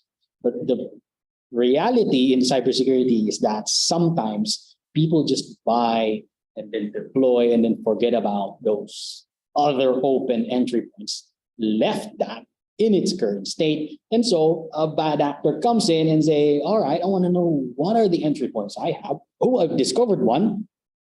And I will use these scripts and codes and so on and so forth to discover what the weaknesses are of this particular entry point in the software or application that I am targeting. And once they have discovered the weakness, they will then try and exploit it by using, again, codes, scripts, and tools, which is basically designed to command or manipulate the target software or application. Let me give you an example. If you go to, let's say, facebook.com, you get presented with two boxes, one for username, one for password. So from a normal user, our perspective is, hey, it's facebook.com. It's asking me for my username and my password, so I might as well put it in so I can log in. From a threat actor's perspective, okay, interesting. I have here, there is a field that's asking me for my username and password. What if, instead of putting a username and a password, I put codes, scripts, or I use tools to enter things in here? What happens? How will the web application respond? Now, there are two ways. One is the web application can say, hold on a minute, I am asking for a username and password, and you're providing me all these scripts and codes. No, I'm not going to accept that. Drop it. That's not a valid input for me as a web application. On the other side of the equation, there will be web applications where I say, oh, the code is asking me to reveal the version number of my engine. All right, I'll give it. And then the attacker inputs another code. Oh, another script, another code is asking me to reveal what sort of software I currently have. Fine. Oh, another code. So there's one application that is secure enough to recognize that these are scripts, codes, and inputs and immediately reject them. And there are weak web applications wherein they accept whatever scripts and commands and they get manipulated. At the end of the day, through repeated process of that, the bad guys gain access to the target by manipulating that into doing things. So that's how they gain unauthorized access, which allow them to steal information and perform other attacks, such as denial of service and man-in-the-middle attacks. One thing also that hackers will do once they're in is to establish or maintain their foothold on your system. So what they'll do is, once I'm in, I will try to create a backdoor so that if this current weakness or entry point that I am in gets closed, I still have another way to enter the system. And another way to do that is, all right, I don't have any valid Facebook account, but since I'm in, I might as well create an administrator account for me. And so the next time they just go walk straight to the door with a properly valid credential to log in, because on their first entry via hacking, they managed to make themselves. So it's like, put it this way, if you are target an organization, you manage to breach them, you're not an employee, but because you managed to breach their system, you made yourself an employee. So the next time you come into the company, hey, I'm an employee, I'm valid. So that's one way that a hacker actually maintains access to systems. Okay, and then we have, so that's software and application attacks. And then we also have malware, malicious software. I think this is something that most of us are already familiar with. When you say malware, it's malicious software, basically any software designed to cause damage or harm to a target system. There are different types of malware. The most common is virus. It's just a piece of code that injects itself to an application or a file. So what happens is you have, let's say, a PDF or a Word file with some codes and scripts injected to it. And once you open that file, it runs and does all sorts of damages or whatever it's designed to do. We have worms, which are basically virus with spreading capabilities throughout the network. Virus needs to be executed before it does damage. So if you have an infected Word file, it's just sitting there doing nothing. It's a virus until you run it or open it or execute it, and that's where it explodes and does all malicious things. But a worm is different. A worm can spread and infect different computers already on the network. And then we have ransomware, which encrypts files and locks access until the ransom is paid. The sad thing about ransomwares is that there's no cure. Once you get infected with the ransomware, it's not possible to reverse the damage or decrypt your file. Because with the way that the mathematics and computing power, with the way the mathematics are designed, the computing power required to reverse the encryption they did is not feasible. If you have even the most powerful computer in the world, it will take years to just reverse back the files. So for companies who's been infected with ransomware, sadly, some of them just pay to get their files back. And even if you paid, sometimes there just isn't any guarantee that they will actually send the decryption file or they will actually give your files back. And the bad thing with paying ransomware is that you're just funding them basically. So it's in the cybersecurity industry, it's highly discouraged to pay ransom. Now, how do you combat ransomware? It's not something that you can work on once it's already infected the system. You just need to remove it from the network so it doesn't spread. But that is already done. The only thing you can do is if you have a backup, restore the backup and you're back to the previous state. But if you don't have a backup, that's pretty much it. You're done. Sorry, that's it. So that's the importance of having backups. We'll be discussing that later on. And then Trojans, how many of you likes downloading free software, free games, free applications, and so on? Sometimes they may pose as legitimate, but once you install, they actually contain something inside that will cause more harm. They have a malicious payload. It has all sorts of things. It could contain a worm, a ransomware, a virus, and so on. Then we have rootkits, which gain administrative access to target systems, effectively creating a backdoor. The goal of a rootkit is to implant itself so deeply into the system as a proper administrator, which has a capability not only to access a system, but also to make changes that will affect other systems or the users of the system. That's rootkits. And keyloggers, these are malware that once it gets installed on your device, it will record your keystrokes, whatever you type in, and then send it to the hacker or keep a file in there. And then one day the attacker will come back and then get that file.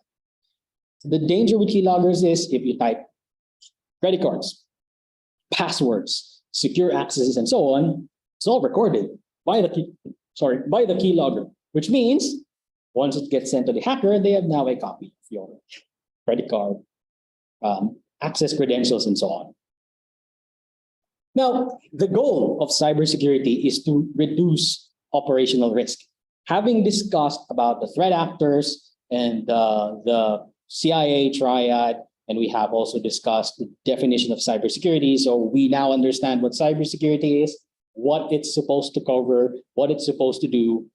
The goal this time is to reduce operational risk to an acceptable level by introducing a correct mixture of people, process, and technologies.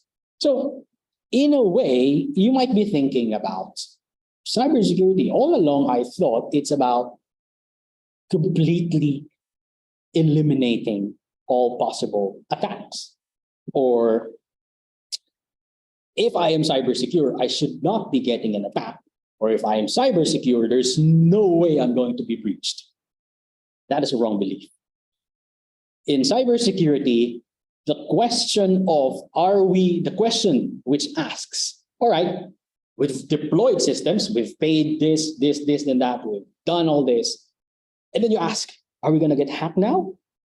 That's actually invalid. Why? Because the answer is always yes. You will be hacked, you will be targeted. Maybe not now. And maybe your cybersecurity posture as of today is strong, really. Everything is green. You're on the 99.99% availability and so on. But somewhere in the future, few years now, technology is evolving, cybersecurity keeps evolving as well. The threat actors, they also keep evolving and changing. New tactics will arrive, and eventually what you thought was secure will be something that's easily breachable and just snap. So it's actually invalid. And your goal as a cybersecurity professional is not to eliminate everything, not to prevent everything, and not to be confident that I am not going to be hacked. But your goal is to reduce risk to an acceptable level by using a combination of people, process, and technology. Not eliminate, reduce. We'll discuss this a bit more detail in the next slide. Now, what is risk? It's a possibility of something happening with a negative consequence. Let's start with that bit because it says risk. We have to reduce the risk. So let's start with this bit. The possibility of something happening with a negative consequence. The equation says risk is equal to probability times impact, where the probability says how likely or how often will a cybersecurity incident occur. How possible or how probable are we getting a cyber attack in the next few days, weeks, years? Is it very likely? Is it something? No, we're not really in the industry. Like, for example, if you are, say, a bank, no one is going to attack you for top secrets. So you will have an attack for stealing money from you. So attacks that are related to infiltrating a system in order to get secrets is not something that's applicable to you. It's something that's probable for your organization to have. And if in case that hack actually happens, how much damage will it inflict if it actually occurred? So those are the two components of the risk equation. The probability of something that's happening and what impact will it inflict to my organization. Now, of course, the bigger the probability, the higher the impact, the higher the risk. And to prove that, here's a short table. If you say we have something that's low probability and low impact, and that's just a low risk. If the risk is low, it's something that, all right, let's not prioritize this for now. It's something that we don't have to take actions immediately. However, if you have just deployed, say, a network or a service or a server, and then what happens is somebody has discovered a weakness in there, which is something that's of high likelihood that will be attacked or will be exploited. And then the impact is grave, meaning it has capabilities to bring down the organization, then you know that's critical. That's something that should be taken action immediately. And also in terms of cost, because there is an equivalent cost. Once you address high severity risks, there will be costs in doing so. Costs not necessarily money, but resources. You have to ask your administrator to, hey, do this because we need to address this, this risk. And then it's something that you will be spending on. So might as well spend on the critical first and then the low later. And how do we manage it? There are 4 ways. One is to accept it. Fine, it's just low. I'm good with it. I'm not really concerned. This is not going to have a bigger impact in my company. Or it's something that's within the level that's acceptable to the organization. So accept it. Once you accept it, leave it. Don't do anything with it. Just keep it on the record that it's actually there, and then just leave it as is. Mitigate means you take actions to reduce the risk to an acceptable level. So that involves, let's say, upgrading, doing patches, or changing configurations, changing the designs, and so on, in such a way that risk or the probability or the impact, so the likelihood or the consequence or the impact, you reduce one, you lower one in these equations, and you effectively lower the risk. And then we have transfer, which means if there's a risk, I have just put a server in there, it's exposed to the internet, that server has connection to my internal resources, which contains company secret. And that's higher risk for me, but I couldn't be bothered. I'm just too tired to do something for it. And then if it gets hacked, probably it'll cost me $2 million and so on. All right, what we can do now is I don't want to take responsibility of this risk. I'll transfer it. I'll get an insurance company to take care of the risk. If that gets breached and so on and so forth, and there's a whole lot of conditions and so on for this one, but the same as life insurance, if something happens to that, that company pays me because I pay him a monthly to protect this and so on. But if in case that fails, I get something. So that's kind of like life insurance, but in this case, in cybersecurity. And then lastly, we can just avoid it completely, which means, all right, I really do not want to take on this risk. I mean, let's probably just shut it down. It's not gain. Let's not do business there. I don't want that kind of risk. I don't want to accept it. I don't want to be bothered mitigating it. And I don't want to spend money transferring that risk. Let's just shut it down. That's avoidance of risk. Okay, now at this point, before we go to the pillars of cybersecurity, maybe let's take a quick 5-minute break, and I'll also be checking on your questions so I can answer them. So thank you. I'll be back after a 5-minute short break.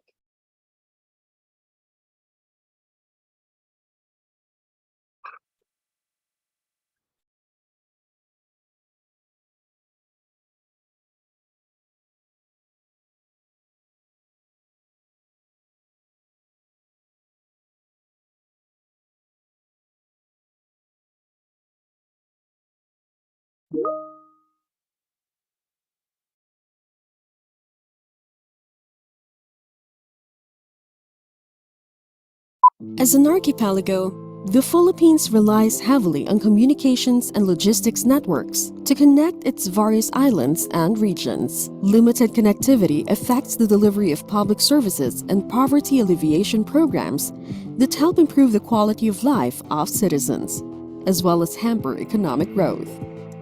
Beacon is a 5-year project of the United States Agency for International Development, or USAID, in the Philippines, that aims to accelerate economic growth and regional competitiveness by improving equitable and secure access and connectivity to information and communications technology, or ICT infrastructure, and smart logistics. Beginning in 2021, Beacon is engaging partners from the public sector, the private sector, civil society organizations, and the academia to advance digital infrastructure development in the country. Beacon seeks to bridge the digital divide in the Philippines, a divide that spans gender and society, by enhancing the capacity of government agencies, boosting private sector investments in the country's internet, and increasing technical capacity for women and men to participate in the digital economy.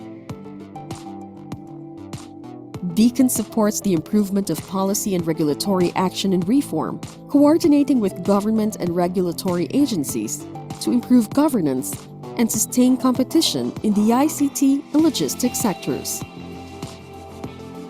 The project also enhances the cybersecurity capacity across Philippine government agencies, increasing the number of cybersecurity trained professionals, encouraging the adoption of international best practices, and employing a transparent multi-stakeholder process to increase cybersecurity protection.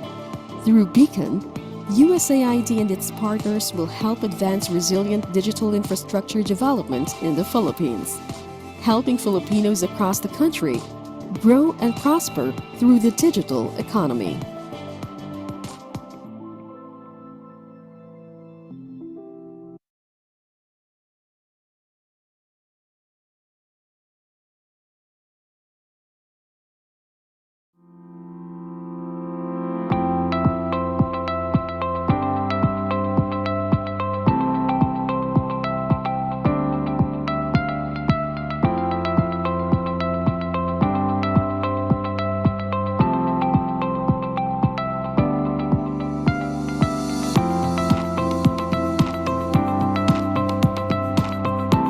Important to ensure that the Philippines has a national policy framework. We must ensure we are also taking action to minimize cybersecurity threats.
Thank you everyone for staying, and we are back. Let me just share my slides again.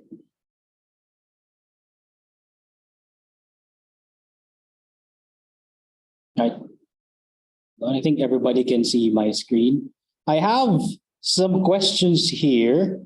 I cannot answer everything immediately now, but I will try. My colleague, we have a team of questions department here with 35 people. When I say 35, 35 minus 34. My colleague out there is helping answering the questions, but I'll try to answer some of them. I might not be able to answer everything, but I'll get back on this to you. I'll answer the questions via email. We'll flash the Beacon email address later on, so you can still contact us. I have one on what is the best way to prevent or mitigate a denial of service attack. And there's lots of different ways, but in terms of best practices, because DDoS is one of the most tricky when it comes to mitigating, because it's all about capacity. So it's like a game of who has more and actually wins. If I have more capacity, then you can overwhelm, I win. If you have more overwhelming capability than my capacity, I lose. So one of the best practices here is to do rate limiting and so for example, and baselining. So here's the best practice. On a normal day, I know that I am getting 200 requests per second. Now, if it spikes into something, I might do some adjustments. Like I can see requests from these IP addresses, these locations. I will try and block them for now, limit them. Or another is, I'm not supposed to get these kinds of protocols. Why am I getting this all of a sudden? I can block them right away. So it's tricky, but one of the best practice in there is rate limiting. You really have to have knowledge of what is normal on your network.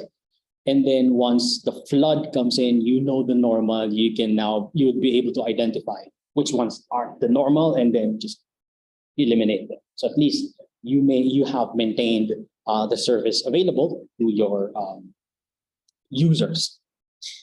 Right, so now let's proceed to the pillars of cybersecurity. The one misconception with cybersecurity is that it's just, it's all about network and devices and technology and security solutions. It's not. It's composed of people, process, and technology. Again, as mentioned, in the goal of cybersecurity, we have these three pillars. Okay? People. Employees create some of the biggest risks to cybersecurity. However, when they are trained, they are the organization's greatest asset and first line of defense. Why first line of defense? Because it's them that's working. It's them that's interacting with the different partners, customers, and they are the ones that's facing the world out there. They are the ones who's talking, sending emails, making communications, and so on. So technically, they are the frontliners. So if you empower them, they become your first line of defense, right? But if they are not really aware about cybersecurity, then they are the biggest risks. Why? Being exposed to the elements means that anyone can come in and try to manipulate your employees. And if they're not really prepared for the situation, they could fall victim to a certain hack or certain social engineering, and then before you know it, the bad actors have access to your system. So cybersecurity as part of people should be integrated in the organization's culture, which means cybersecurity is prioritized, cybersecurity is integrated, which means it's part of the everyday life of employees in the company or organization, and it should be supported by senior management. In any project, in any endeavor or activity, senior management support is critical. The success of an activity or a project is dependent on the support of senior management. Now, imagine if you receive an email about campaign, security awareness saying this, and that. Sometimes just, all right, here we go, another cybersecurity awareness campaign and so on. What's in it for me? Sometimes they just won't read it. But the thing is, if the CEO of the company or the owner emails something on cybersecurity, you know that people will read it. So that's something on how senior management can support. And from the perspective of, let's say, we are systems administrators, we are security engineers, and so on.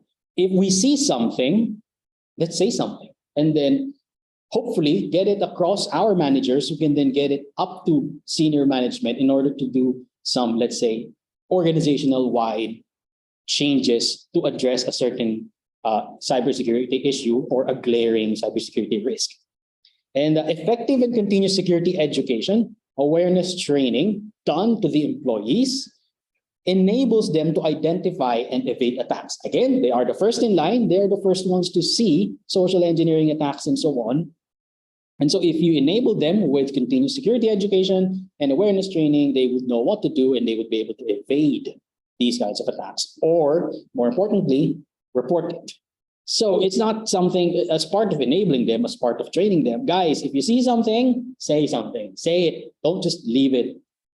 And then also us, the professionals, security resources, people skills to implement, operate, manage, and monitor security policies and systems is vital to the organization. After all, cybersecurity is not something that's just done by the people. There has to be technology as well to support it, and vice versa. That's why there's 3 of them. And that brings us to the next one, the processes. It's the key to implementing an effective strategy and architecture of cybersecurity. Processes basically define the roles, activities, documentations, and what systems, networks, and whatnot should be in place to mitigate cybersecurity risks. What roles, what functions should be there, and what activities should the roles and or the functions be doing in order to address or mitigate cybersecurity risks? It should be defined because one, for example, I am a small company and I just decided to outsource everything on a managed service provider. I don't need to have these kind of roles because it's already uploaded. So that's something that's defined in the process as part of documentation.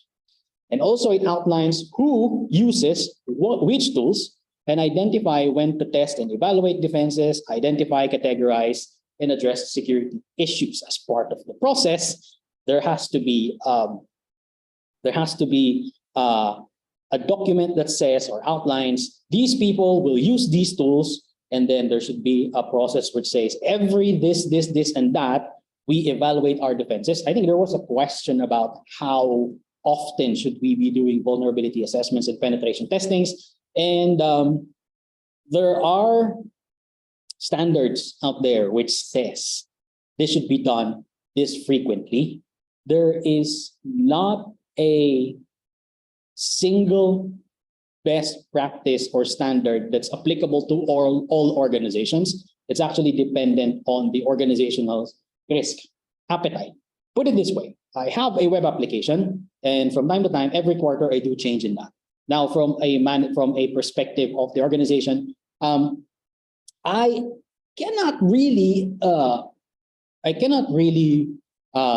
accept that I'm only seeing the vulnerabilities every quarter. I want to do it every month. That's too much actually on cybersecurity in the real world. But that's something that the organization wants, and therefore they can have it. Now, some will do it just once a year. But to boil it down to a more even or more general or more common practice, it's actually once or twice a year in terms of performing vulnerability assessments or testing and evaluating your defenses. And then, of course, the process should indicate that all kinds of attacks or risks should not be treated equally. So you should know about them and then categorize them, which needs more attention than the other, before you then address them. That's all part of the process that should be laid out by the organization or the organization board, or more specifically, by the governance. Governance leads the direction of the company. Management makes sure that that is implemented in compliance to the governance. So as part of the management, They create these processes and so on. And then who are responsible? What's out there? What do we do with what we discover is out there?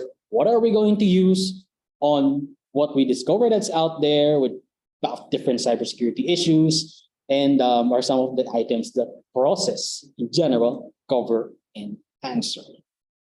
And next is technology, which is probably the most common and the most emphasized pillar of cybersecurity. The goal of technology is to automate processes and policy implementations, making them smarter and more effective.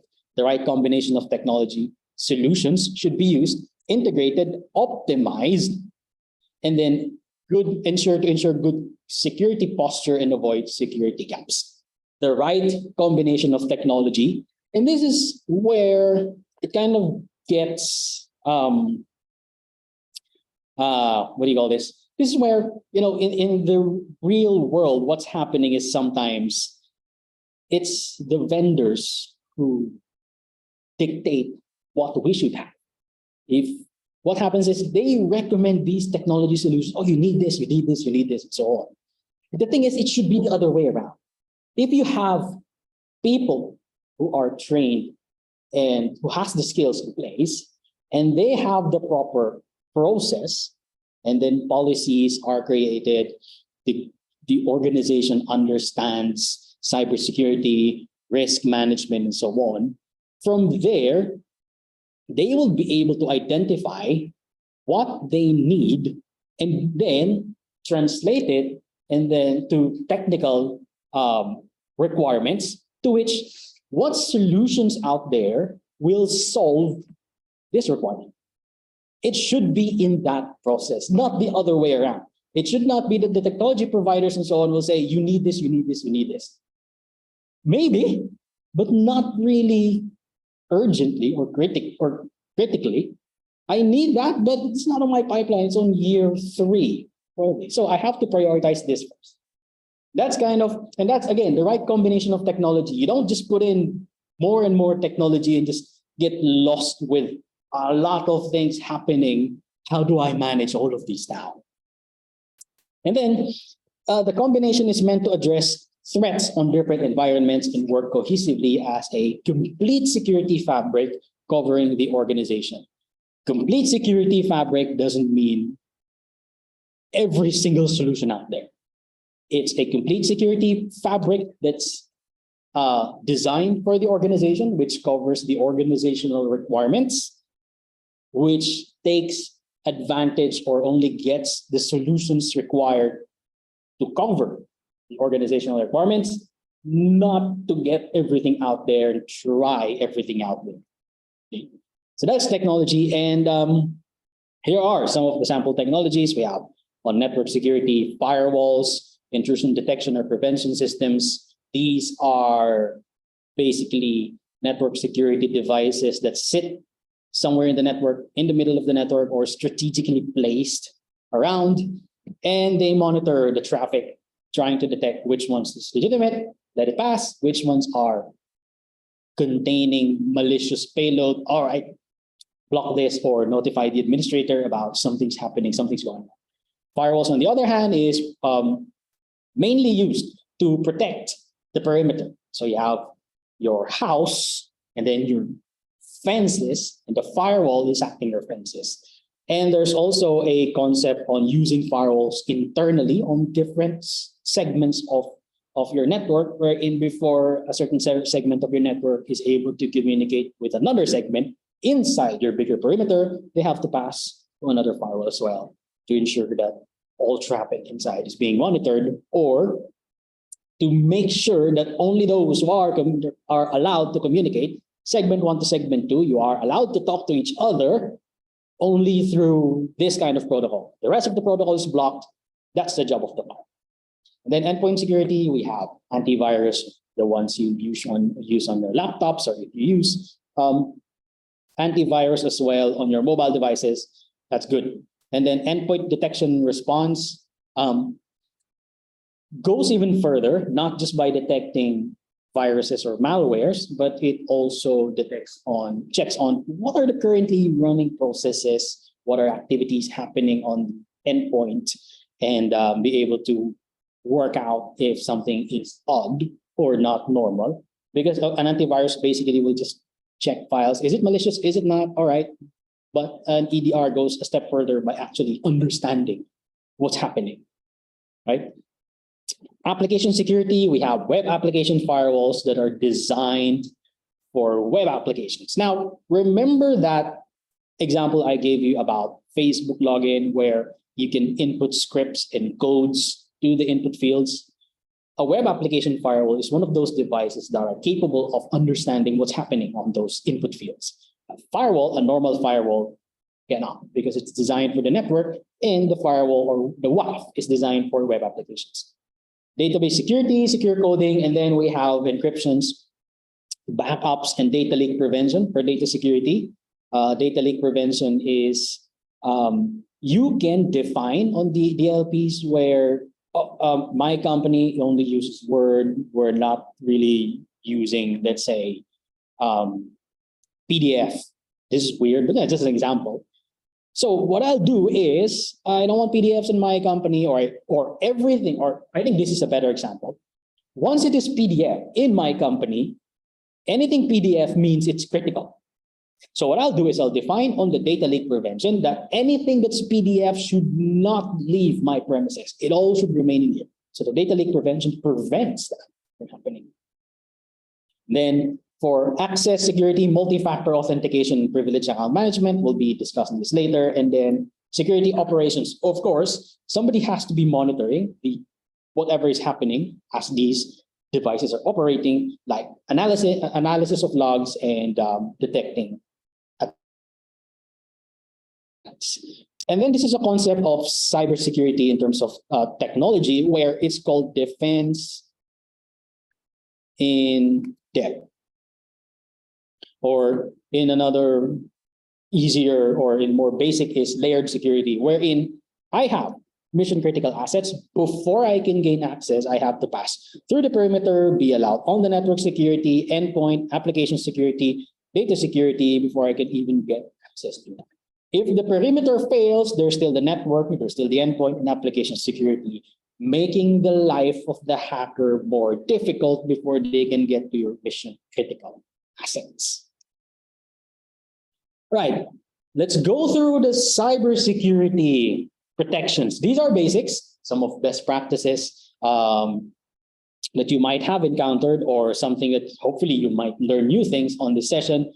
But in the context of people, we start with awareness. We start with trainings. It starts with people where we help them understand the importance of cybersecurity, and we teach them. How do you identify potential threats? How do you respond to them? Which ones do you report? And which ones is just for, just delete it and forget it. And also, it provides the employees with knowledge and skills needed to recognize, report, and prevent security incidents. Aside from that, if you empower your employees, you provide security awareness trainings, not only are you benefiting as an organization, but you're also helping them in their personal lives, because we live in a world where half probably of our life is digital. It's out there. So in their own personal lives, whatever they learn in the cybersecurity awareness trainings we provide as an organization is something that they can also apply on their everyday lives.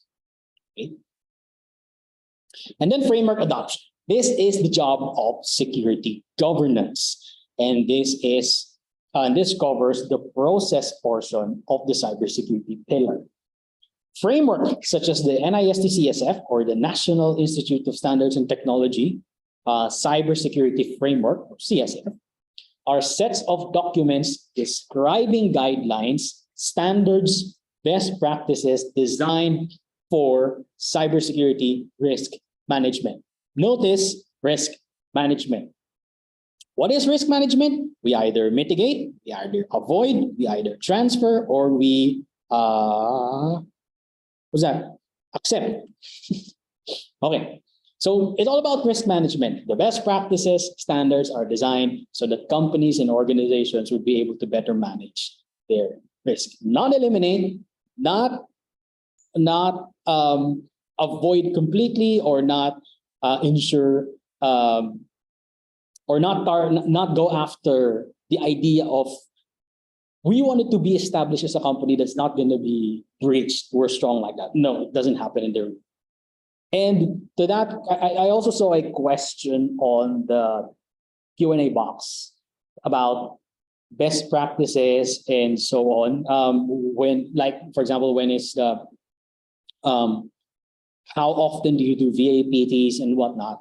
These frameworks will be recommending those as well, or recommending how you should approach, like, for example, yeah, let's answer that question. How often should you do a vulnerability assessment and penetration testing? There's no standard in the industry that you should do this twice a year, once a year, etc., and so on. There are recommendations based on what you have. But the idea of a framework is to, okay, you want to know, I'll give you the guidelines into understanding your own system, understanding your own risks. And so you'd be able to work out how many times you want to do it per year based on your risk appetite. That's the purpose of a cybersecurity framework. The most common one is the NIST CSF. We also have ISO. But if you want a more complete and exhaustive list of what is the standards, what are the best practices, you might want to visit NIST Special Publication 800-53. This is a bit of a warning though. This is quite exhaustive, but because there's a lot, there's probably 20 categories, each with about hundreds of recommendations each, hundreds of recommended items per category or something. But the idea is you don't have to memorize all of them. You should just get yourself familiar. And if you wanted to search on something specific, you could go ahead and browse and you might find it there. So that's NIST 800-53. And again, the goal is to identify areas most at risk for cybersecurity breaches and reduce the organization's exposure to attack. A cybersecurity framework will guide the organization as well on, let's say, how do you go about with which ones you should protect first over the other. Like you should classify your data first. Which data is critical to me? Where are they stored? Where are they being processed? Where are they being created? And then from there, I could work out, all right, these systems where my critical data resides should be on top of my list, and so on.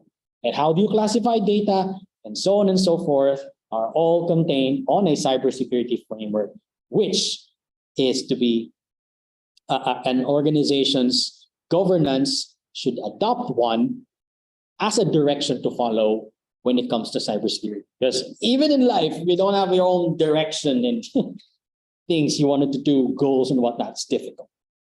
Same with cybersecurity.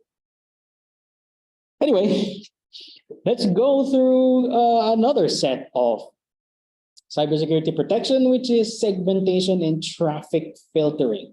So we have computers, servers, applications, mobile devices, whatever they are, they all connect and communicate to each other via a network. And if a network is connected yet to another network and another network and another network and more networks communicating with each other, ladies and gentlemen, you have the internet. That's how it's, and that's how it was born. So the network is composed of physical, logical connections along with devices that facilitate for these communications to happen. And the best practice is you don't put everything on a huge network and allow them to communicate with each other through that huge network. It's just going to be a complete mess and it will have impact on performance. And if everybody can see everybody, which means if one gets infected or compromised, it's easy to compromise the others because you just reside on the same network. Pretty much like what we did back in the pandemic. We isolate each other so we won't infect each other. It's pretty much the same, or it's exactly the same with network security. You break it down to small segments. Which networks are allowed to communicate with which networks? They're the ones that you allow. The rest you deny as part of cybersecurity best practices. And then those who are allowed to communicate, say network 1 and then network 2, Say here's network 1, we have network 2, and we have here network 3. Network 3 can communicate with 1, but not with 2. And if they're allowed to communicate, you should filter them down further. Like, for example, network 1 and network 2 is allowed only on video conferencing. And network 1 and network 3 is only allowed on file sharing. So what happens is, you don't allow network 1 and 3 to do video streaming, and you don't allow network 1 and 2 to share files with each other. As a best practice and part of protecting your network infrastructure, segment them down, break them into smaller chunks, and then ensure that only the things that are allowed to be exchanged, to be communicated between the networks are the only ones that are allowed. The rest is denied. There is a concept of firewalling called the implicit deny, where in a firewall, if you do not allow any communication to happen, everything is blocked. Everything is not allowed unless you specifically identify which ones you want it to happen. And then we have data security in terms of encryption. Encryption is the process by which a message is converted into something that cannot be understood except by those who has the decryption key to reverse this process. Okay, so we have here a certain message called, somebody said hello. So there is a key plus the encryption algorithm. So put the key and the message into this encryption algorithm, and it spits out this encrypted ciphertext. Once, this one, by the way, is called plain text. So if a message is readable before any encryption performed, it's called a plain text. Once it has been encrypted, it's called a ciphertext. So the ciphertext is unintelligible or incomprehensible for those who doesn't have the key. And that's kind of how HTTPS works, VPNs, that's how they work. Once it's now a ciphertext, you are more confident that it's fine. It could probably land even on the wrong hands because they won't be able to make use of it. They don't have a key. So what they have is something encrypted that they don't have any use of unless they have the key. So they have to steal the key in order to decrypt it and read the message. And then there goes the mathematics of encryption in the same way that the ransomware works. Once it's encrypted, if I want to break this by brute force, I would need a huge computing power and a lot of time, which is not feasible on one lifetime. You will have already passed away before the decryption process happens. So it's easier to actually steal the key. So in the same way as ransomware, once your files are encrypted, it's just, you need the key. Basically, you're paying for the ransom for them to give you the key to decrypt your files. But if you're going to try and decrypt it on your own, good luck. Your next generations probably will be the ones to decrypt that file. And then, so we have a ciphertext already. In the most basic way of encryption, the same key that was used to encrypt will be the same key that will be used to decrypt, turning it back to the original plain text it once was. So the idea is the sender and the receiver would have already agreed on the same key that we'll be using, and then the sender encrypts and then transfers it even on an unsecure medium. People can see, people can get a copy, and then a copy lands on the receiver and uses the same key to decrypt and then sees the message hello. That is called symmetric encryption. It's also on the cybersecurity, the ECC training, it will be discussed in there. And then there's another one called asymmetric, where the sender and the receiver has their own set of public and private keys. That's more complicated, but it's actually the most common implementation of encryption. If you access your bank account, if you access online shopping, Facebook and so on, your laptop, your device, your mobile phone, your computer generates its own public and private key pair, and then the application you're trying to access, whatever it is, has its own public and private keeper as well. And that works together to ensure that whatever you send and receive with each other is encrypted. And encryption is used to protect data confidentiality. Why and how? Even if that encrypted message lands on the wrong hands, it's still not accessible for them. So you would have prevented unauthorized access to that because they don't have the key. So encryption can protect the data while it is at rest, stored in a database, media, USB, hard disk, flash drive in your computer, or while it is in transit, traversing through unsecured networks. And as part of data security, we have backups. How important is a backup? Again, in the case of ransomware, if you do not have a backup, you're done. So regular backups, especially on critical systems. And backups can include snapshots, files, configurations, and logs. There was a question in the Q&A box where if ransomware encrypts logs as well, they can technically, but most of the time they target files because those are the most valuable to an organization. But some ransomwares, they can also encrypt logs and other files that are, say for example, it's going to encrypt configuration files, system images, and so on. That is something that ransomwares can also encrypt. And then should be stored securely as they contain critical, sensitive, or confidential information. Critical system containing company secrets, organizational files, and so on. You made a backup. Basically, what you did was a duplicate of this one. So if you're protecting this one, you should equally protect your backup as well. Otherwise, if this gets stolen, well, that's confidential. That's a replica of what you've backed up. And by the way, ransomwares also target backups. They know that if you restore backup, they're done. So what they do is target after your files and then search for backups and then encrypt them as well. So the best practice for backups is having multiple and stored in different locations. That's a more complex discussion, and I think the ECC will also be discussing a bit more.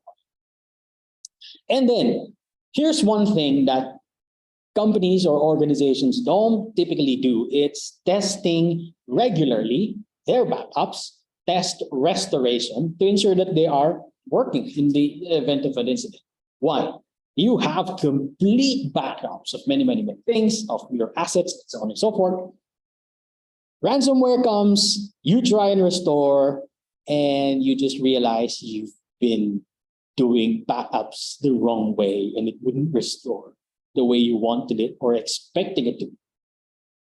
And you're done. You have a backup, but it doesn't work because it's done in the wrong way, or it's missing some files, it's missing this, and that, or you thought it was a complete backup. Apparently it's only this and that. So you have to have as part of the process, regular testing of backups to ensure that in the event of an incident, we restore a backup and it actually works. That's a best practice in data security backups. And then we have the concept of authentication, authorization, and accounting. This is used for logins. Again, the authentication is the process of verifying if a user is allowed to access the organization's systems or resources. If not, automatically blocked, but if allowed, then you go to the next phase, which is authorization. Right, you've been given access up to what extent of capabilities will be given to you. So I gave you access to the company, you're an employee, you work on the HR department, good. So what are you authorized? What are you allowed to do inside? You have access, fine, but what systems in the HR department are you allowed to have activities on? Are you allowed to do things, add files, modify, and so on? Authorization determines the extent of capabilities an authenticated user can perform with the provided access. And this is something that should be defined in the process, in the policies. If you are on this position, you are doing this role, you should have access to this and then only be able to do this with that access. And then lastly, we have accounting, which is logging the activities and information about activities performed by the user. And this is where it supports the concept of non-repudiation. If there are proper logs indicating the activities done by the user, so here's the user and we have the activities tied up to that specific user or identity, then there is strong evidence if something happens, you know from the logs that this user has done this, and then they cannot say no because the logs indicate so. Accounting should indicate that activities are logged, and then the logs are also stored somewhere that is not accessible for the user to modify. Because if, all right, I gained access, I did malicious things, but I know how to delete the logs, so I can repudiate all this. No. Best practice of cybersecurity is you have to store logs separately, and it should also be protected. And in case of an incident, that's one thing that you will be going back to. And then I want to stress and spend a bit more time on this user and privilege account management. Let's define the two accounts first. We have one that are regular accounts. These are used by employees to access systems, services that are available to them, such as email, internal applications, everything they need to do their day-to-day work. So that's user account. And then we have privileged accounts. This is the target of, this is one of the things that a rootkit will do, is establish a privileged account for itself. Why? Because privileged accounts are used by system administrators to manage the systems used by employees. When you say manage, it includes performing changes, optimizing, even shutting it down, improving, changing the look, adding, deleting users, adding, deleting administrators, changing the traffic, deleting, adding files, enabling, disabling features, everything you could possibly think of.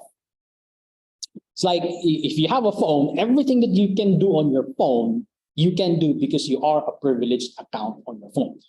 The same applies if you are a privileged account of Microsoft Office 365 for your company, you can delete, add email address, and so on and so forth.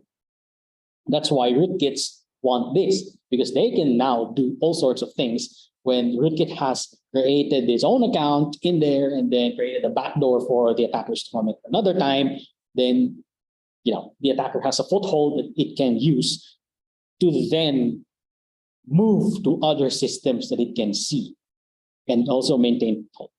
Why both accounts have access to organization resources, both are targeted by attackers to gain unauthorized access, especially the privileged accounts. And as I've said during social engineering slide, that this is one of the targets, or most of the time, the main targets of social engineering and hackers who do social engineering. Because it's easier for them to fool you into giving me your username and password than go through all the bother of trying this and this and that, finding weaknesses, exploiting weaknesses, different codes and scripts and so on, just to get access to your system. But if someone who has access and I manage to fool them, immediately I gain access to the system easier, spares me a lot of time. So how do we protect user and privileged account? Number one, monitor and protect accounts throughout its entire lifespan. So a new employee comes into the company, an account was created for that employee, the employee uses the account, the employee gets promoted or transfers to another department, which means there's modification on that account on which systems the employee used to be able to access and which systems the employee can now access.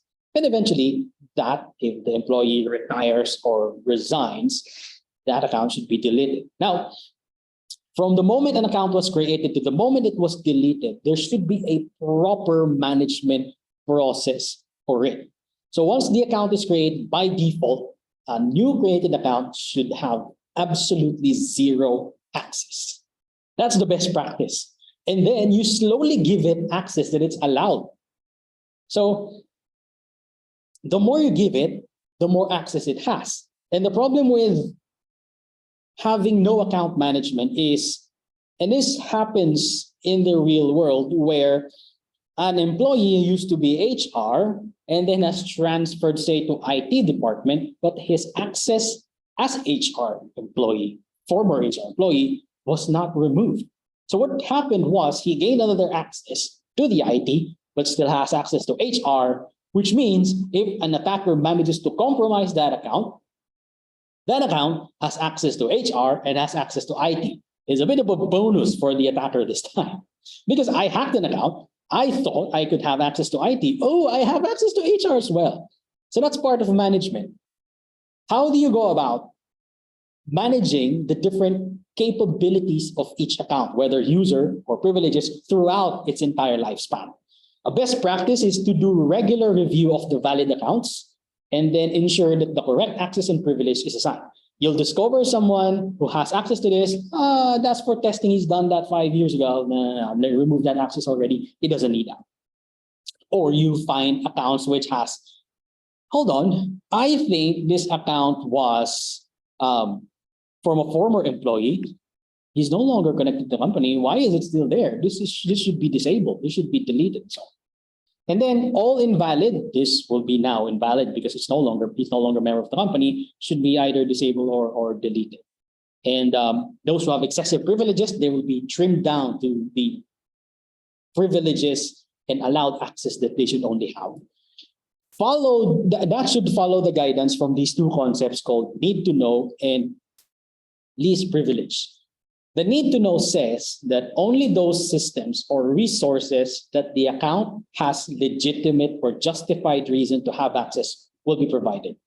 I need to know about this. I need to have access with this on this server, on this network. I have justified and legitimate reasons to access this, therefore I should be allowed. If you do not have any justified or legitimate reason to access another server, you should not be allowed. So, need to know.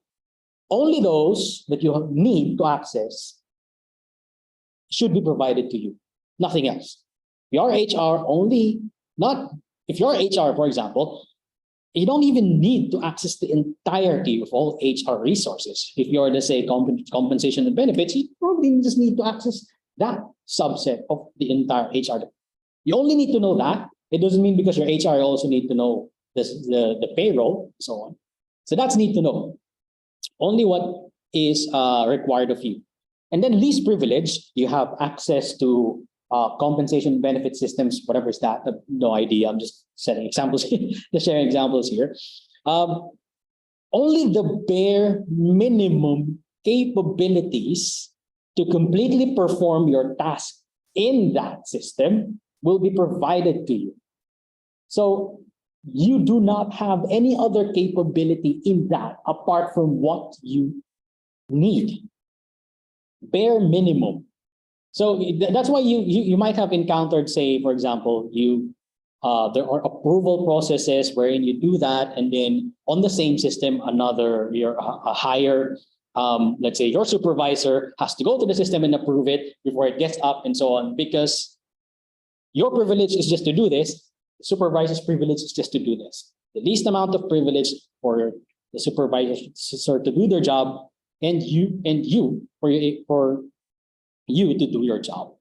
So again, going back, need to know and least privilege are your guiding concepts when it comes to reviewing valid accounts to ensure that access and correct privileges are assigned, nothing more.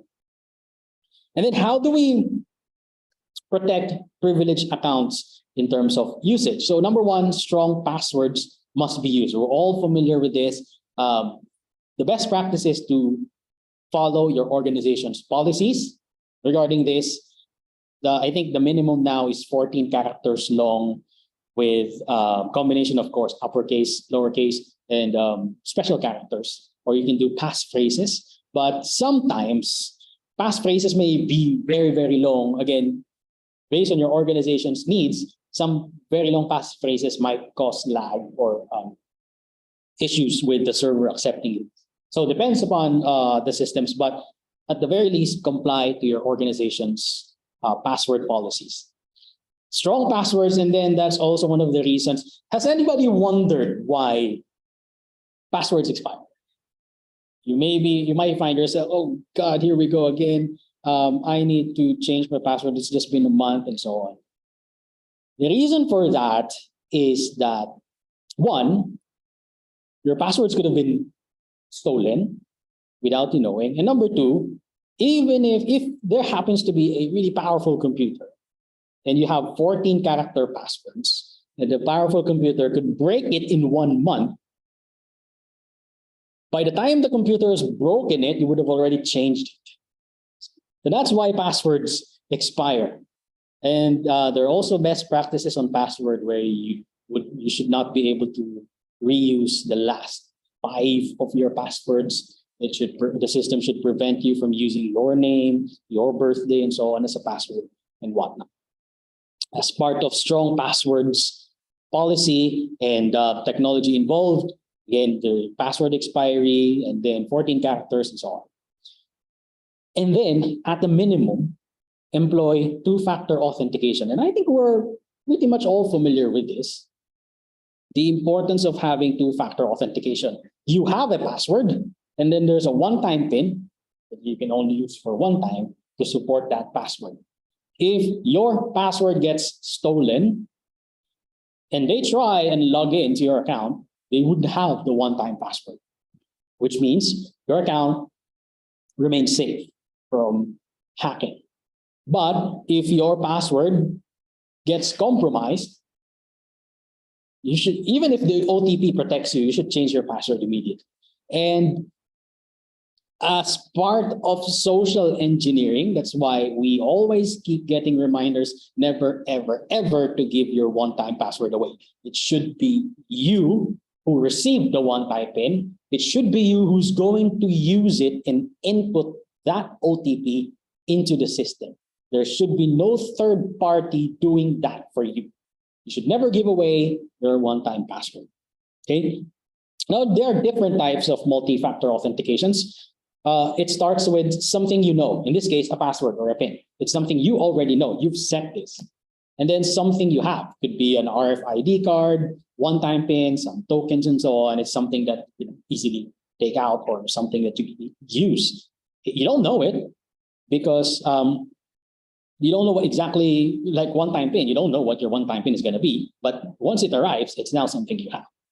And then something you are as a human being, biometrics. We have fingerprint, iris scan, retina, hand geometry, voice and facial recognitions, and so on.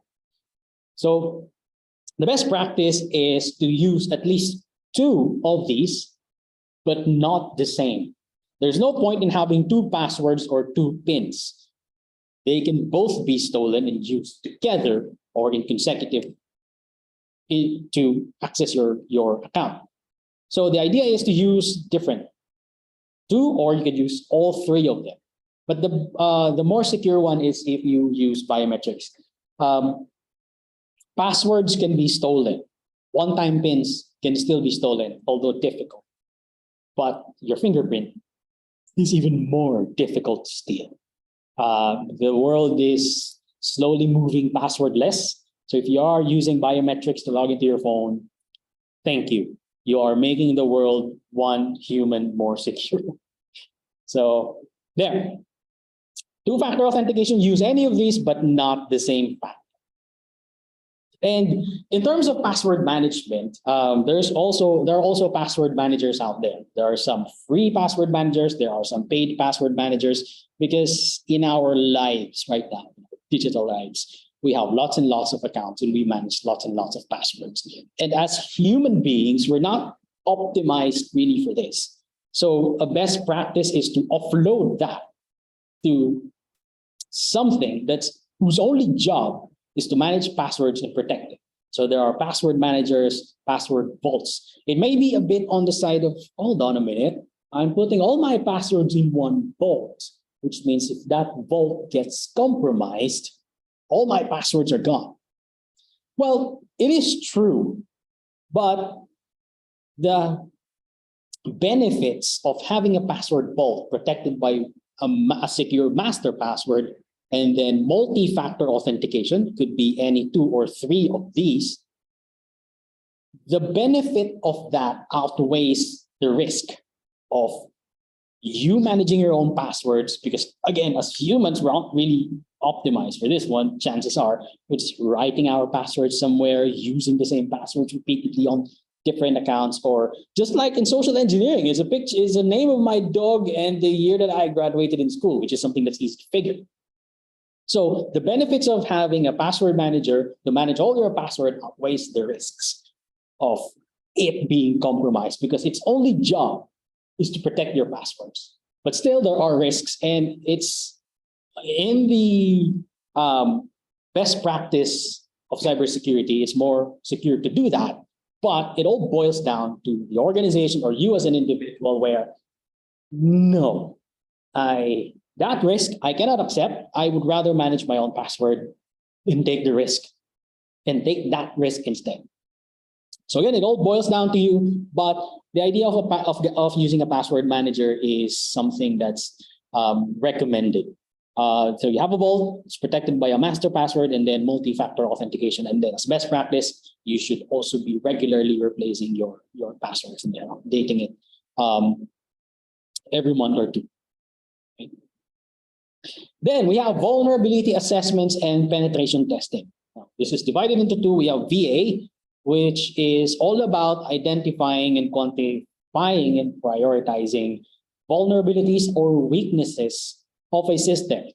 That example on logging in and putting codes and scripts into the field where it asks username and password and you input scripts. The system, if it accepts that and obeys those scripts, that is a vulnerable system. It is weak. Shouldn't be doing that. So that's an identified vulnerability. Now, penetration testing aims to simulate a cyber attack against a target system to exploit these identified vulnerabilities. Oh, so I have now identified that this web application answers to scripts in an attack called cross-site scripting, for example. I am going to exploit this, dig in deeper, try and do more, and see how deep can I go? How much damage can I actually inflict? Is this at some point going to stop me? That after a certain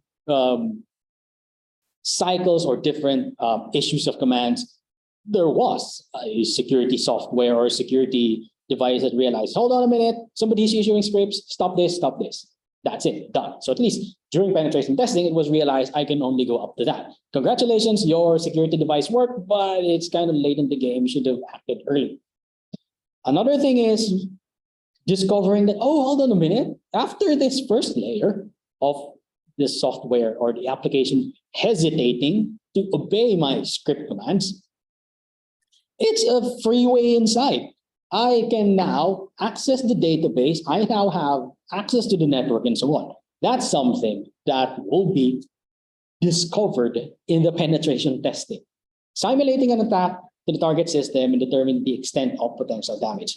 The goal of VAPT is to test the system from the perspective of an attacker, then identify and understand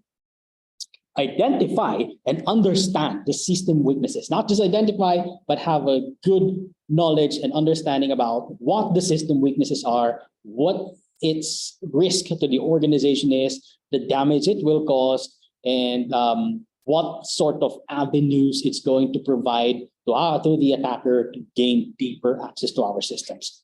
And with the goal of course, you need to mitigate them. You need to do something about them. Or in some cases, all right, fine, it's just staging. So let's accept that risk. Let's not fix that. That could happen as well, but never on live environment. And system updates and patches. We have providers, We have vendors and developers of software applications and devices often regularly releasing updates and patches to enhance performance or fix bugs, issues, including system weaknesses. This is a never-ending cycle. The world of cybersecurity is a never-ending world. The technology enhancements also never end. Today, tomorrow, the next few weeks, new things, new stuff just come. And then we, the people, are onto it. We adapt to these. And then before we know it, we are using a device or a software, an application that is causing us harm or has the potential to cause harm to us or to the organization and so on. And so if a developer or a manufacturer or a vendor sells, or if you develop your own application, for example, chances are as it's being used, a lot of things get discovered about it.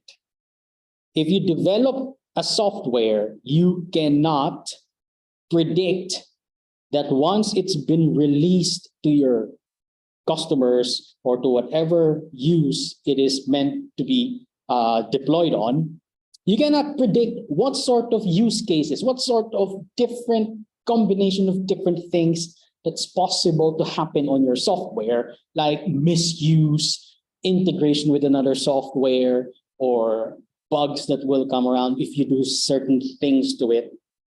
And so as it is being used, a lot of things get discovered about it. And those discoveries need to be reported to vendors so they can fix it and then patch, or they can release a patch or a fix to it. And then that fix gets applied. And then sometimes that fix that's supposed to fix another problem causes yet another problem. Or if not another problem, you fixed or patched a certain weakness, but it developed another weakness from that effort of doing so, from that software or hot fix or piece of code that was applied to that specific software. So that's why it's really never-ending cycle. That's why when a certain device or software gets out of support, the organization should already be flagging this, because whatever happens to this, I cannot fix it. There's no more fix that's coming. So I need to flag this one. It's now end of support. I should be upgrading to the new one where it's still continuously being supported and patched. Are you guys familiar with Patch Tuesday? Microsoft releases security updates every second Tuesday of the month. Notice it if you're updating, which I do hope you are updating your operating systems. Because back in Windows XP, Windows 7, I am guilty to be one of those people who disable Windows updates because it bogs down the computer, it's slow to update, and then after the update, just hold on, something has changed, it doesn't, it's now slow and so on. So I honestly disable. But now working in the cybersecurity field, I do understand the importance of these updates. And if you notice, there really isn't a way now to disable updates. In Windows 10, I'm not aware if there is any, but I don't think, or from what I know, there isn't a way to disable Windows updates. You're gonna get it every second Tuesday of the month. And it's just a matter of, and even if I've encountered this, and much to my annoyance, what happened was, right, so there was an update already downloaded, ready to install, but I'm busy. I'm not going to install it, and then left my computer on standby. When I came back, it decided to reboot and install. It's like, yeah, it does this on its own in the name of cybersecurity and also fixing issues and bugs. Discovering new threats, vulnerabilities, and developing update patches, a never-ending cycle. So you must be regularly updating your devices to the latest patches to ensure resilience and even immunity to cyber attacks, including your web browsers. So if you're not aware, your web browsers are getting updates as well. I hope your web browsers are updated. This is the interface we use to navigate the internet and encounter all sorts of different things out there. It's the vehicle that we use to navigate that world. So if we encounter a malicious website, they can sometimes run malicious scripts.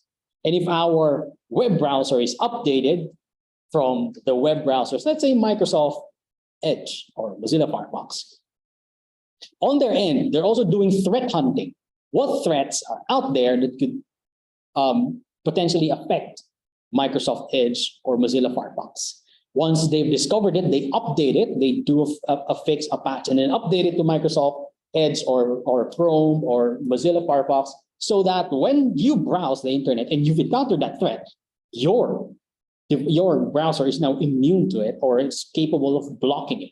So that's how important it is that your browsers are also updated, not only on your computers, on your Windows 10 laptops, workstations, or whatnot, but also on your phones. We have constant updates. We receive constant updates from whoever the manufacturer or the provider or whatever the brand of our phone is, and along with the application updates.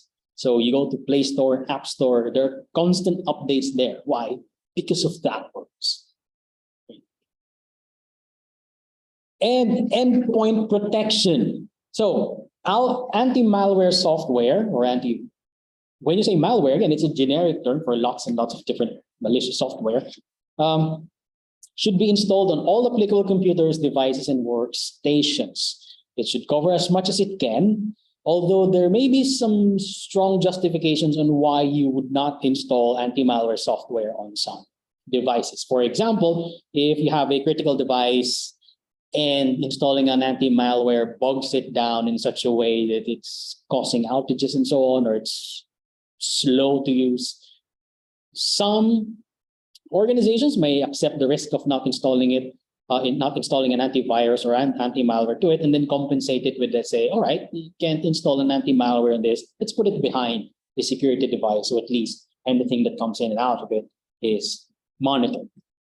But as long as it is applicable, it must be installed. And it should be running a real-time scan of all the files, activities, and running processes, not just if something gets copied and they check it. It should be constantly checked. And then kept updated with malware signatures on a daily basis. The same with the idea of threat hunting. Whoever the provider is of your anti-malware has a research group that's trying to find out what are the viruses, what are the malwares, trojans, keyloggers that are out there. And so we create a signature for this, update it to our anti-malware users so that when they encounter, they know how to recognize this particular kind of malware and then be able to block it. Otherwise, in its most basic form, if an anti-malware file or comes across a certain processes that it doesn't recognize because it doesn't have a signature, an updated malware signature for it, it's going to treat it as, oh, it's fine, it's clear, you're not malicious. Until there's such time, hold on a minute, I received the update, you're malicious, no, you're coming out, so on. There's also a saying that if you have an anti-malware that isn't updated, it's basically almost the same as not having any anti-malware at all. And same with the malware signatures, you should be updating it with the latest version of the software and its engines, because it's constantly being optimized. And there's also what's called a heuristic engine in an anti-malware, where even though it hasn't been updated with the latest signature of a certain malware, the engine in itself is capable of realizing or analyzing certain behaviors or certain files based on certain dependencies or certain configurations and so on, and make a decision like, hold on, this is suspicious. This kind of file, docx file or a docx file, a Word document, shouldn't really be trying to access this part of the operating system. So from that, I don't know what kind of malware you are, but that behavior is suspicious, and my heuristic engine is saying so that should not happen, and I take action to block it. And that heuristic engine keeps being optimized, enhanced, and so on. That's why not only with the malware signatures, you should also keep your engines, antivirus, anti-malware engines updated. And lastly, you should schedule to perform a full scan on a regular basis. As part, because sometimes, well, the anti-malware can only do so much. Sometimes there are ways where we temporarily disable them because it keeps popping up when we're playing, and then somebody plugs in the USB and so on. That wasn't discovered until there was a full scan that was performed. Okay. And as part of cybersecurity protections is to also monitor and respond to incidents. Cyber-aware employees, again, will be able to detect and report these incidents because they have been trained being the front line of the organization. And then cyber-skilled employees, that's where we are, should keep a watchful eye on the network and the systems and respond to incidents. Logs and system reports should be reviewed because the devices, the network, the software, the websites, and so on, they have capabilities to record what's happening on them and their own status as well.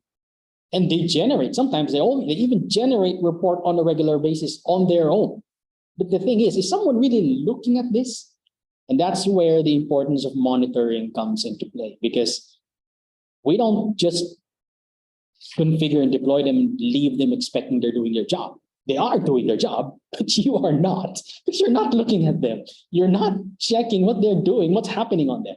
And on an average, it takes a lot of time to discover a cybersecurity incident happening, because from the perspective of an attacker, their idea is to remain hidden. And remaining hidden means invisible, and they're not really causing anything on your network. Or if they are, just the bare minimum, like, for example, they are stealing files. They won't do it on a huge, one big bulk of transfer that will consume your bandwidth. They are willing to stay there for the next how many months, years, bit by bit, slowly downloading things. And if that's happening, how would you know that something like that really is happening if you don't check and analyze the logs or the system reports? Respond to alarms or employee reports, of course, and take action on it. And then based on the processes on how you should be responding to alarms and employee reports, you should be following that. This is the job of incident responders. I have actually had an experience before. It was in, I'm not gonna say what company, but it was a big company, right? So there was a subsidiary who reported that their internet connection has gone down and they haven't got any backups. So what this administrator did was, on his own, made changes to the firewall, the main firewall of the company. And what happened was the entire company's internet connection went down for 5 minutes or 10 minutes. That's a big outage. The moral of the story is, when you respond to alarms and employee reports, there should be a process on how you should do it. That's the importance of the process part. You have the people trained, following a certain process and how you should respond to these kinds of incidents. So responding to alarms and employee reports is part of monitoring your infrastructure, and then following a certain process. To reiterate that. Incident response include isolation, preservation of evidence, proper documentation, investigation, implementing corrections, and restorations of services and functionality. And if things really aren't happening, I mean, there are times that we're not really getting as much alarms. There are seasons when it happens. We should continuously check our system and optimize, ensuring that they are performing at their best capabilities, and also continuously monitoring and continuously optimizing security systems make you more aware and knowledgeable on what is normal on your network. So it's making you understand more that this is the normal. If we don't have attacks, this is what we're getting. If we have attacks, this is how the systems are responding. And so with better understanding of what the baseline is, of what the normal is, if something happens, you would be able to respond more efficiently to it. You would be able to work out which is a false positive, meaning it's a false detection that that an attack is happening, and which ones are the true, that these are true, genuine attacks that are happening. But probably we would have missed out. So that's on the monitor and respond to incident. And now let's go on a bit about careers on cybersecurity. So I hope from the whole slide, you're picking up new things. We started with the definition, and then we went through knowing the enemies, and then we went through the core of cybersecurity, and then we went through what protections we can put in place, and now what careers are available for you in the world or the universe of cybersecurity. I have discussed this a bit in the previous slide on the universe that I presented, but let's go on a bit more detail about them. So we have analysts, and this is not an exhaustive list, by the way, just to give you an overview of what's out there. And again, some organizations will say security analysts should be designing a network for me, even if a security analyst should be identifying and fixing issues and so on. But it's up to them.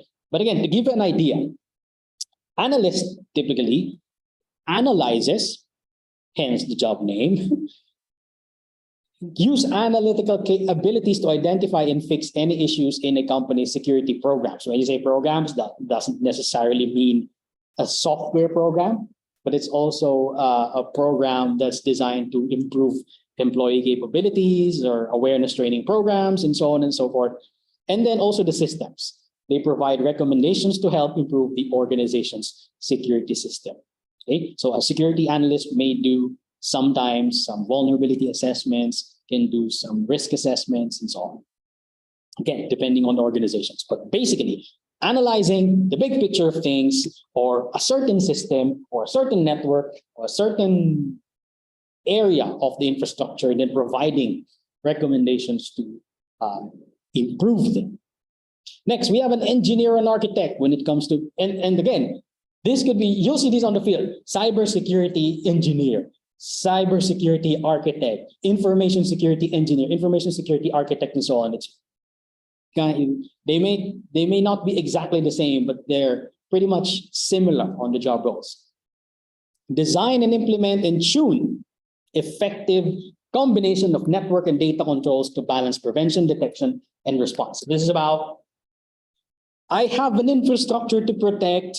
I have to design it in such a way that the data that's critical is isolated and protected. Those that needs to be accessed outside is easily accessible with their proper protections. And if something happens to this, it's easily accessible by this. I have a dedicated network just to manage my equipment. I can access the equipment from the outside and so on. These kinds of things are the job of a cybersecurity engineer or architect. How do you design the entire infrastructure?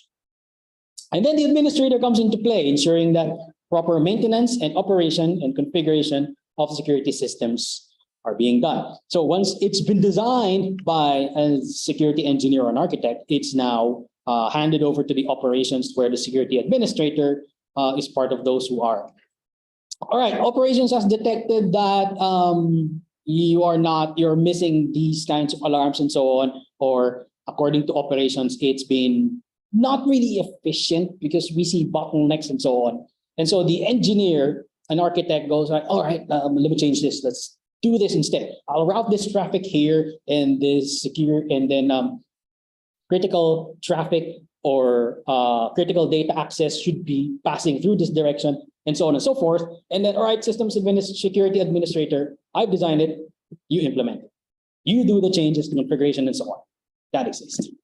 And then the consultant, which identify and create solutions, analyze an organization or client security measures, study possible security breaches, and oversee the implementation of security solutions. So the consultant kind of spans across identifying and creating not necessarily security solutions in terms of technology, but solving problems or recommending solutions to problems, which could be, all right, to solve this particular problem, your people should do this. To solve this particular problem, you should do these changes on the network, route this traffic here and so on. Or to solve this particular problem, you should have a process that says this, this, this. So they could all follow that process. So, and then also do some reviews on the current security measures of the organization from a perspective of people, process, and technology. And of course, we have the incident responder or handler, which investigates, analyzes, and responds to cyber incidents within the network environment. The engineer has designed it. The administrator ensures it's operating in an optimized manner. It's being maintained. And then if something happens, a system reported this kind of attack happening, it's the job of the incident handler or incident responder to jump into the action and have a look at it. Because what the security analyst or whoever discovers it in the organization is going to do is just report it. And then it's the job of this incident responder handler to follow the process and procedures of investigating and handling the incidents, and then analyze it, and then fix it or mitigate it. So there's lots of different process. In the event of a cyber, let's say a server getting compromised by a ransomware, there are some playbooks, for example, or certain attack. There are playbooks to follow on how to respond to certain incidents, which the incident handler or responder should be very knowledgeable on how to follow these to make sure that proper log extraction or preservation of evidence and so on happens in compliance to the company policies or the playbook. Okay. And then we have the threat hunter or the threat analyst, which I have, as I have shared. Oh, sorry. Hold on. As I've shared, is there to research and go out into the world, into the wild, discover what are the possible threats that my organization might encounter in the future. And then I will do something about it. It may include code rules for triggering alerts in monitoring tools used by the company.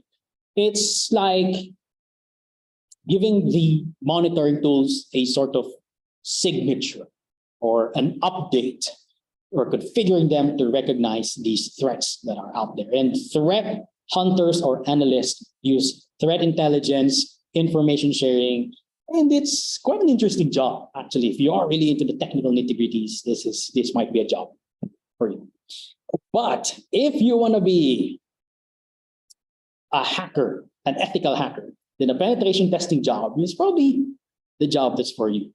I saw a question a while ago about the different hacker hats. We have the white, the gray, and the black. A penetration tester is a white hat hacker, which means they use their hacking skills in order to conduct security tests on web applications, networks, and so on, various computer systems, intending to break in and identify vulnerabilities. That's the whole point of ethical hacking or being a penetration tester. A black hat hacker is the opposite of a white hat, wherein they are actually a threat actor. They do hacking for bad purposes. And then there's the gray, which is the confused one. I don't know. Do I want to stay black? Or do I want to stay gray? Or do I want to stay in both worlds? Wherein on my normal job, every day I do white hat hacking for my company.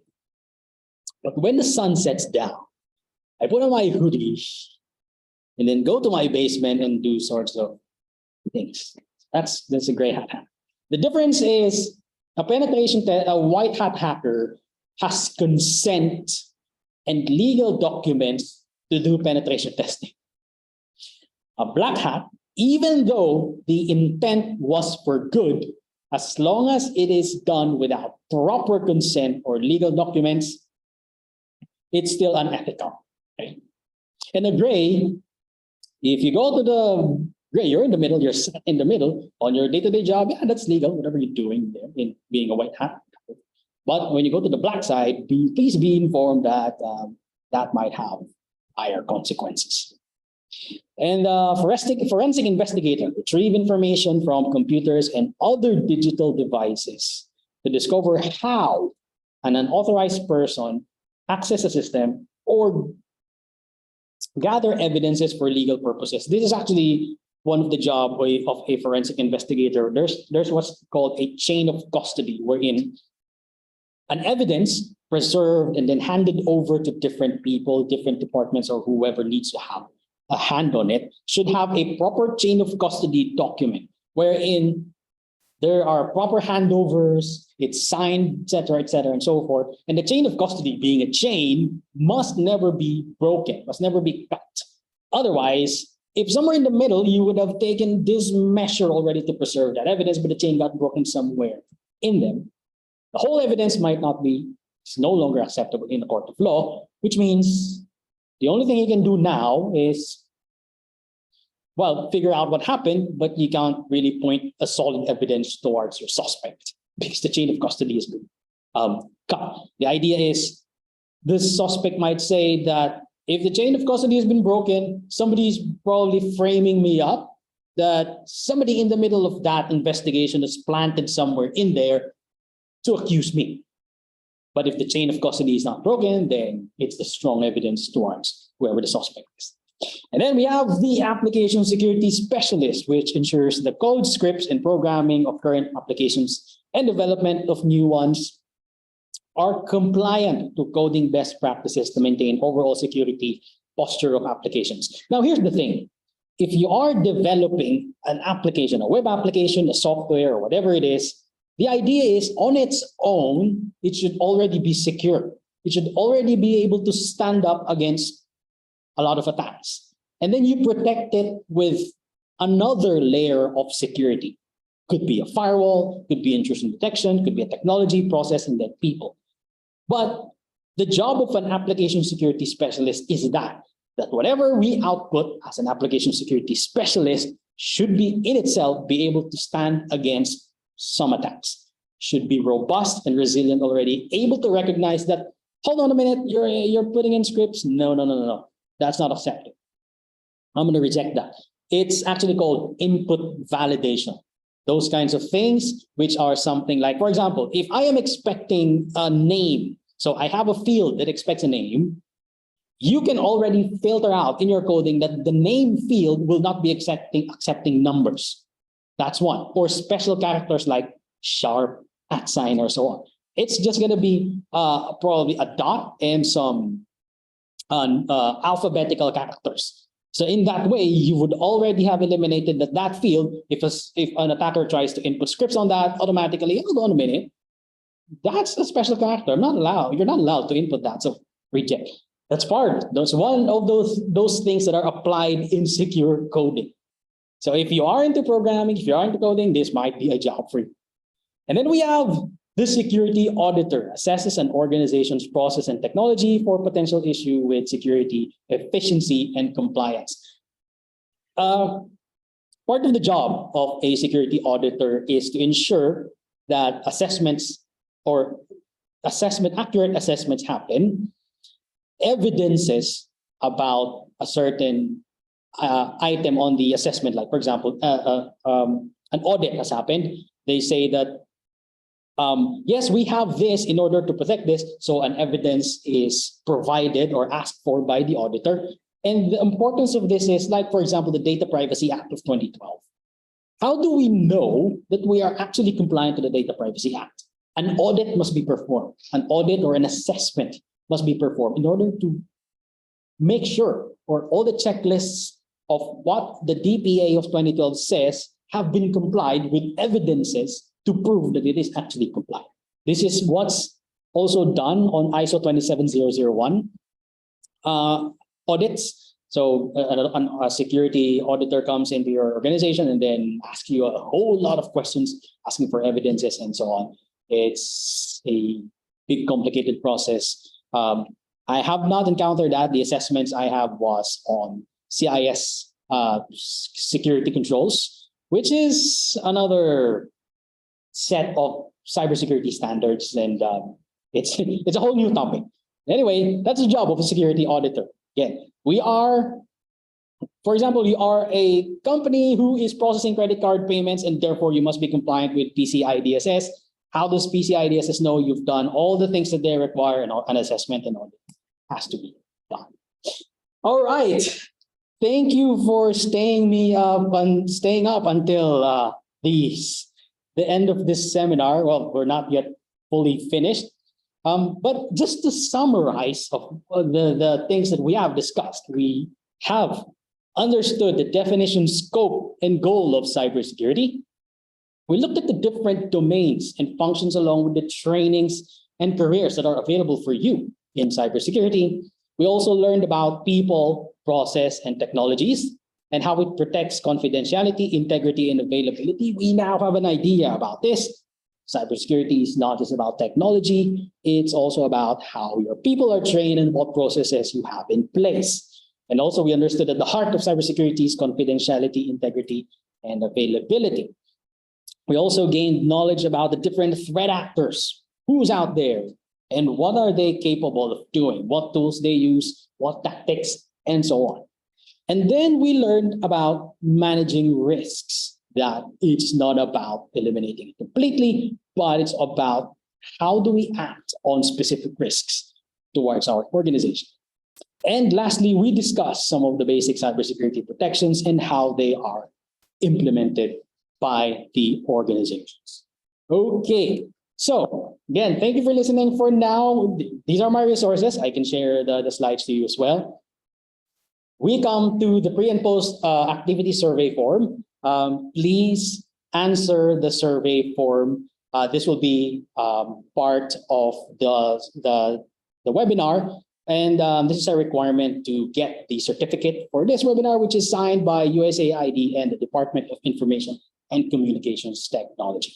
We have a bit of short 5-item quiz in here that will be discussing the answers later on. So for now, I'll give you some 5 to 10 minutes to complete this, and I'll be back after a short while. And also, we'll be answering questions. I'll try to go through your questions and I'll answer them after the post and pre and post activity survey.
Hi everyone, please stay tuned. We'll be answering some of the questions you have on the chat box, and also we'll be answering the pre and post assessment in a short while.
So while you are answering the pre and post assessment survey form, let's answer some of the questions in the chat box.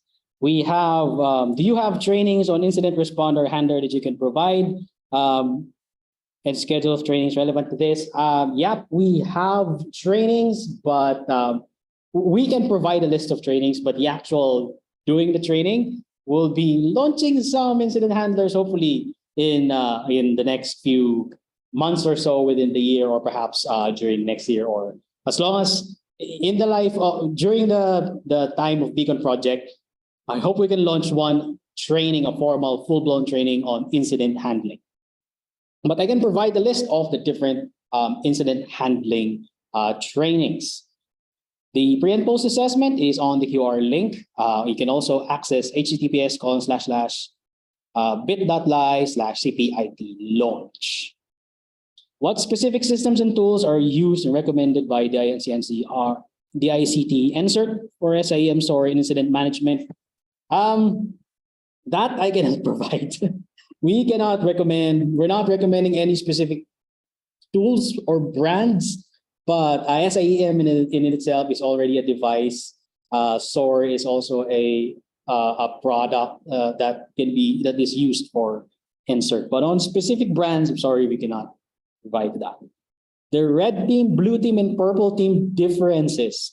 The red team attacks, blue team defends, and the purple team changes based on its knowledge of the attacker. So the blue team is the one that defends, the red team is the one that attacks, and then in the middle is the purple, who's based on how the attacks are happening, it's influencing the blue team on what should be done, or changes, adjustments, configurations, and enhancements. Do you have to have coding or programming skills to be a cybersecurity practitioner? I have no coding or programming skills, absolute zero. So the answer is yes. No, sorry, you don't have to have any programming or coding skills in order to be a cybersecurity practitioners. What antiviruses and anti-malwares are recommended to have? In general, I would recommend internet security software if you have the budget for it, because it covers a wider scope on your computer. And the regular antivirus in its most basic form will just act on what's been downloaded or what has executed. An internet security software or suite will have more capabilities and more monitoring features that will keep you safe as you browse the internet. In a man-in-the-middle attack, who is accountable if the user got hacked? The bank or the user? Now, that is a tricky question. It actually depends, because if a man-in-the-middle attack happens in a whole lot of different, typically it happens when a user has already been compromised, or it happens when the attacker and the user are on the same network. But if they are on different parts of the world, the man-in-the-middle of attack is difficult to pull off. You have to be able to compromise the user first, so that wherever he is or she is in the world, the traffic gets forwarded to you first as the attacker, and then you send it to the bank. In terms of who is accountable, it actually depends. If the bank has vulnerabilities that aren't fixed, it could be included in the accountability. But if, on the other hand, the user has not really taken or not complied to policies to protect itself, in that, the accountability goes to the user. Recommend Kaspersky antivirus. I'm sorry, I cannot recommend any specific brand. Is an updated Microsoft security and free yet updated version of Malwarebytes enough for security against malwares and viruses? If not, any alternatives can be used even in low-end devices. Actually, to put it onto simpler perspective, for the most basic use, having something is better than having nothing at all. So whatever they are, free or licensed, it's something that you can install and take advantage of. Can penetration testing detect a 0-day? Depends. Actually, mostly no. 0-day is It could be, but in the real world, 0 days are typically detected by security researchers, threat hunters, and analysts. But on some incidents, well, penetration testing is actually trying to outsmart the target system. 0 day is a certain weakness that doesn't have a particular fix. Most outputs of penetration testing are fixed either through code changes or patches. So yes, in theory, but in practice, it's not really that common in normal penetration testing by third parties down to your software, to your servers. Are password managers advisable? Yes. In connection with encryption, is BitLocker enough for hard drive encryption? Is there no tool to bypass or decrypt it? Yes, BitLocker being built into Microsoft is something you can already leverage on to encrypt your drive. And to bypass or decrypt, again, it's a requirement of a huge computing power to do that. Is AnyDesk secured? I cannot comment on this, sorry, but as with any other software or services used for remote access, like AnyDesk, TeamViewer, LogMe, and so on and so forth, you can always visit their page for these questions on how secure they are and what cybersecurity frameworks or standards they are compliant on. Is it possible for AI to replace people in the pillars of cybersecurity? Maybe in theory, yes, but not. No, I don't. I don't think it will ever be possible. In theory, probably, but on actual, it's probably not something that's going to happen in the near future. We still have lots to improve with AI, and also AI, while it's capable of a lot of things, there's just human elements that AI would never be able to do or catch on, like some critical thinking, decision makings, and so on. The cyber attacks give blockchain a bad reputation because of their relationship to each other. In a way, yes, because ransomwares are, they ask for ransomware payments through cryptocurrency, which is powered by blockchain, which then associates ransomware to blockchain. So in a way, the reputation of blockchain is, and we can't just, especially for non-cybersecurity people, when they hear these two words together, they begin associating it with each other. So in a way, it may be giving some reputation like that to the blockchain. How can companies improve their cybersecurity posture to protect against cyber attacks? Good question. And in order to answer this, and as with any cybersecurity, and as with any project, any endeavor you may have, again, the support of senior management is critical. And being senior management, in order to improve a cybersecurity posture of an organization, the senior management has to support it. And to begin with, a recommendation is to adopt a cybersecurity framework. And in this one, we have the NIST cybersecurity framework for that. And from the adoption of NIST cascades down, the security management ensures that the NIST compliance is enforced, and then the NIST trickles down into technical people and then process technologies and so on, and all combined together will improve the posture of the organization. You don't go with improving cybersecurity posture just by improving technologies, people, or processes. That's a holistic view of how you can improve the cybersecurity posture. Recaptcha reading your browsing history. I have not read any of this, but I don't think it is. How they know we are not robots just by choosing pictures of objects. This is on CAPTCHA. This is leveraging CAPTCHA, by the way, if you're familiar, stands for Completely Automated Public Turing Test to Tell Humans and Computers Apart. Now, they know we aren't robots because with today's capability, some of them may not be able to, let's say, if you're presented with the usual CAPTCHA where a picture of a bus is divided into different blocks and so on.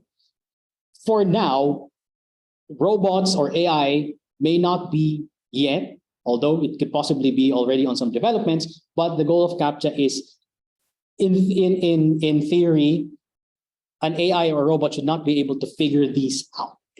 So that's the whole point of a CAPTCHA. How would they know we are not robots? Because if us humans answer that, it's relatively easy for us to do that. With regard to ransomware, you mentioned that it encrypts files and those files become irretrievable, especially if they don't have any backups. Does this include activity? Yes, I've already answered this. And how really Google Manager in terms of password really secure? Well, it has its own weakness, but for password managers, I would recommend not the ones integrated into browsers, but those whose job is to protect their passwords. They specialize on it. So go for the specialists in this case. So what are the best options to prevent DDoS? Again, rate limiting is one. I've answered this. TunnelBear. There are lots of different free VPNs out there. How would you know if you are a victim of the man-in-the-middle attack? This is interesting. One way is if you browse a certain website and it presents you with a warning says connection is not secure. That is one way that you, although I'm not saying that it is once you access that, but in theory, at least, that's one way, because if the man in the middle is filter or is accessing your, the man in the middle is reading your messages or your transactions, what happens is it has to generate in the world of public infrastructure and so on, and this is a bit more advanced, it has to generate its own certificate to prove to you that he's the bank. So one way of checking this is if you encounter as a connection not secure, check the certificates in there.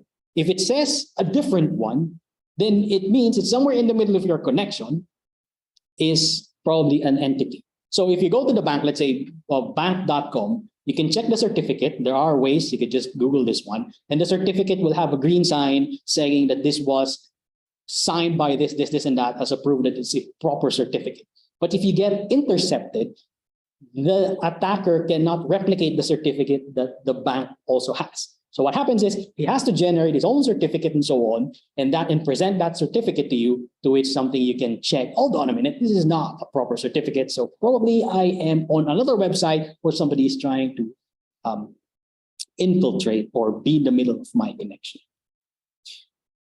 Is it safer to use VPN than a direct connection? Well, that depends, but if you are on public Wi-Fi, I would recommend that yes, do use a VPN instead. But if you're just home, it's relatively safe. But if you are really particular about your privacy, which means if you are home, whatever you do, whatever access you do on your computers, your devices, your internet service provider can see you're accessing Facebook, you're accessing Google, and so on. And that is not really something that's of a big risk to ordinary individuals. But if you're particular that you do not want anyone seeing what sites you access, and so on, then VPN is the way to go. So the VPN is from the perspective of your internet service provider, what the ISP sees is that you're talking to a certain server somewhere out there. That's it. It doesn't know whatever the traffic you are exchanging with that particular server. Unlike if you do not have a VPN, the ISP can see you're accessing Google, you're accessing Facebook, and so on, but that's about it. Even that access to Google and Facebook are encrypted, they couldn't really see the communications happening in between. Okay.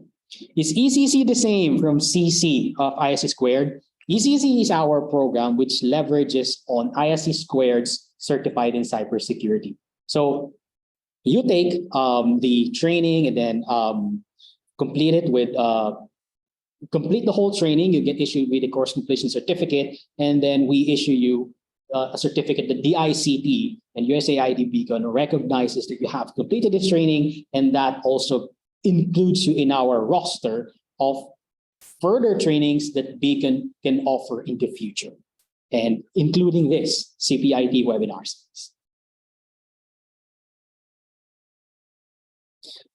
Okay, so I believe we are almost at the end of our webinar.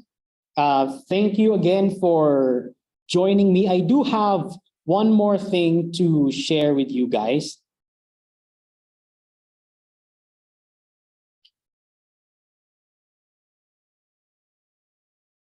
And let's answer. I hope you got these right. This is the answer to the true or false questions in the survey. So according to the risk equation of risk management, if the likelihood of a certain cybersecurity incident is zero, then the overall risk to the organization is not zero. It is false because this is multiplication. If one or both probability and impact is zero, then it means the risk is zero. Technology, while it automates processes and policy implementations, making them smarter and so on, cybersecurity is not all focused on technological solutions. Again, it's a correct mixture of people, process, and technologies. And yes, the goal of cybersecurity is not completely eliminate all risks, but reduce them to a level that can be accepted by the organization.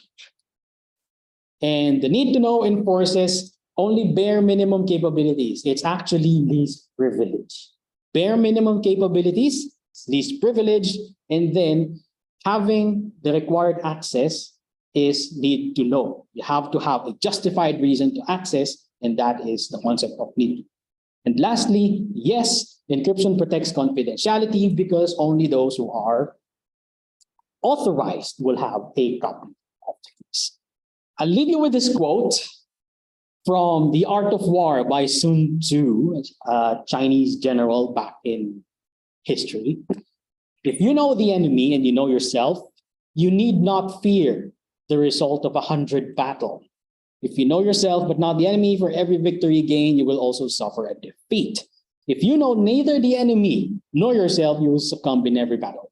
Ladies and gentlemen, in today's topic, we have discussed about our enemy, the threat actors, and we've also discussed about ourselves, how we know cybersecurity, how we are supposed to defend against the cyber attacks. Thank you very much. I hope this has been informative for you, and I'll see you on the next webinar, the introduction of the NIST cybersecurity frameworks and standards on April 28th. That's next month. And also, please do join our ECC or entry-level cybersecurity certification program, and watch out. Keep your inboxes, keep looking at your inboxes. We'll be sharing more information security trainings in the next few months and the next coming year. So again, thank you very much for joining me. I have been Nate, and I hope you have found this informative. Should you have any questions, or if you wanted, if there's any way that Beacon can help your government agency, you feel free to email cybersecurity@beaconactivity.page. Again, thank you and good afternoon.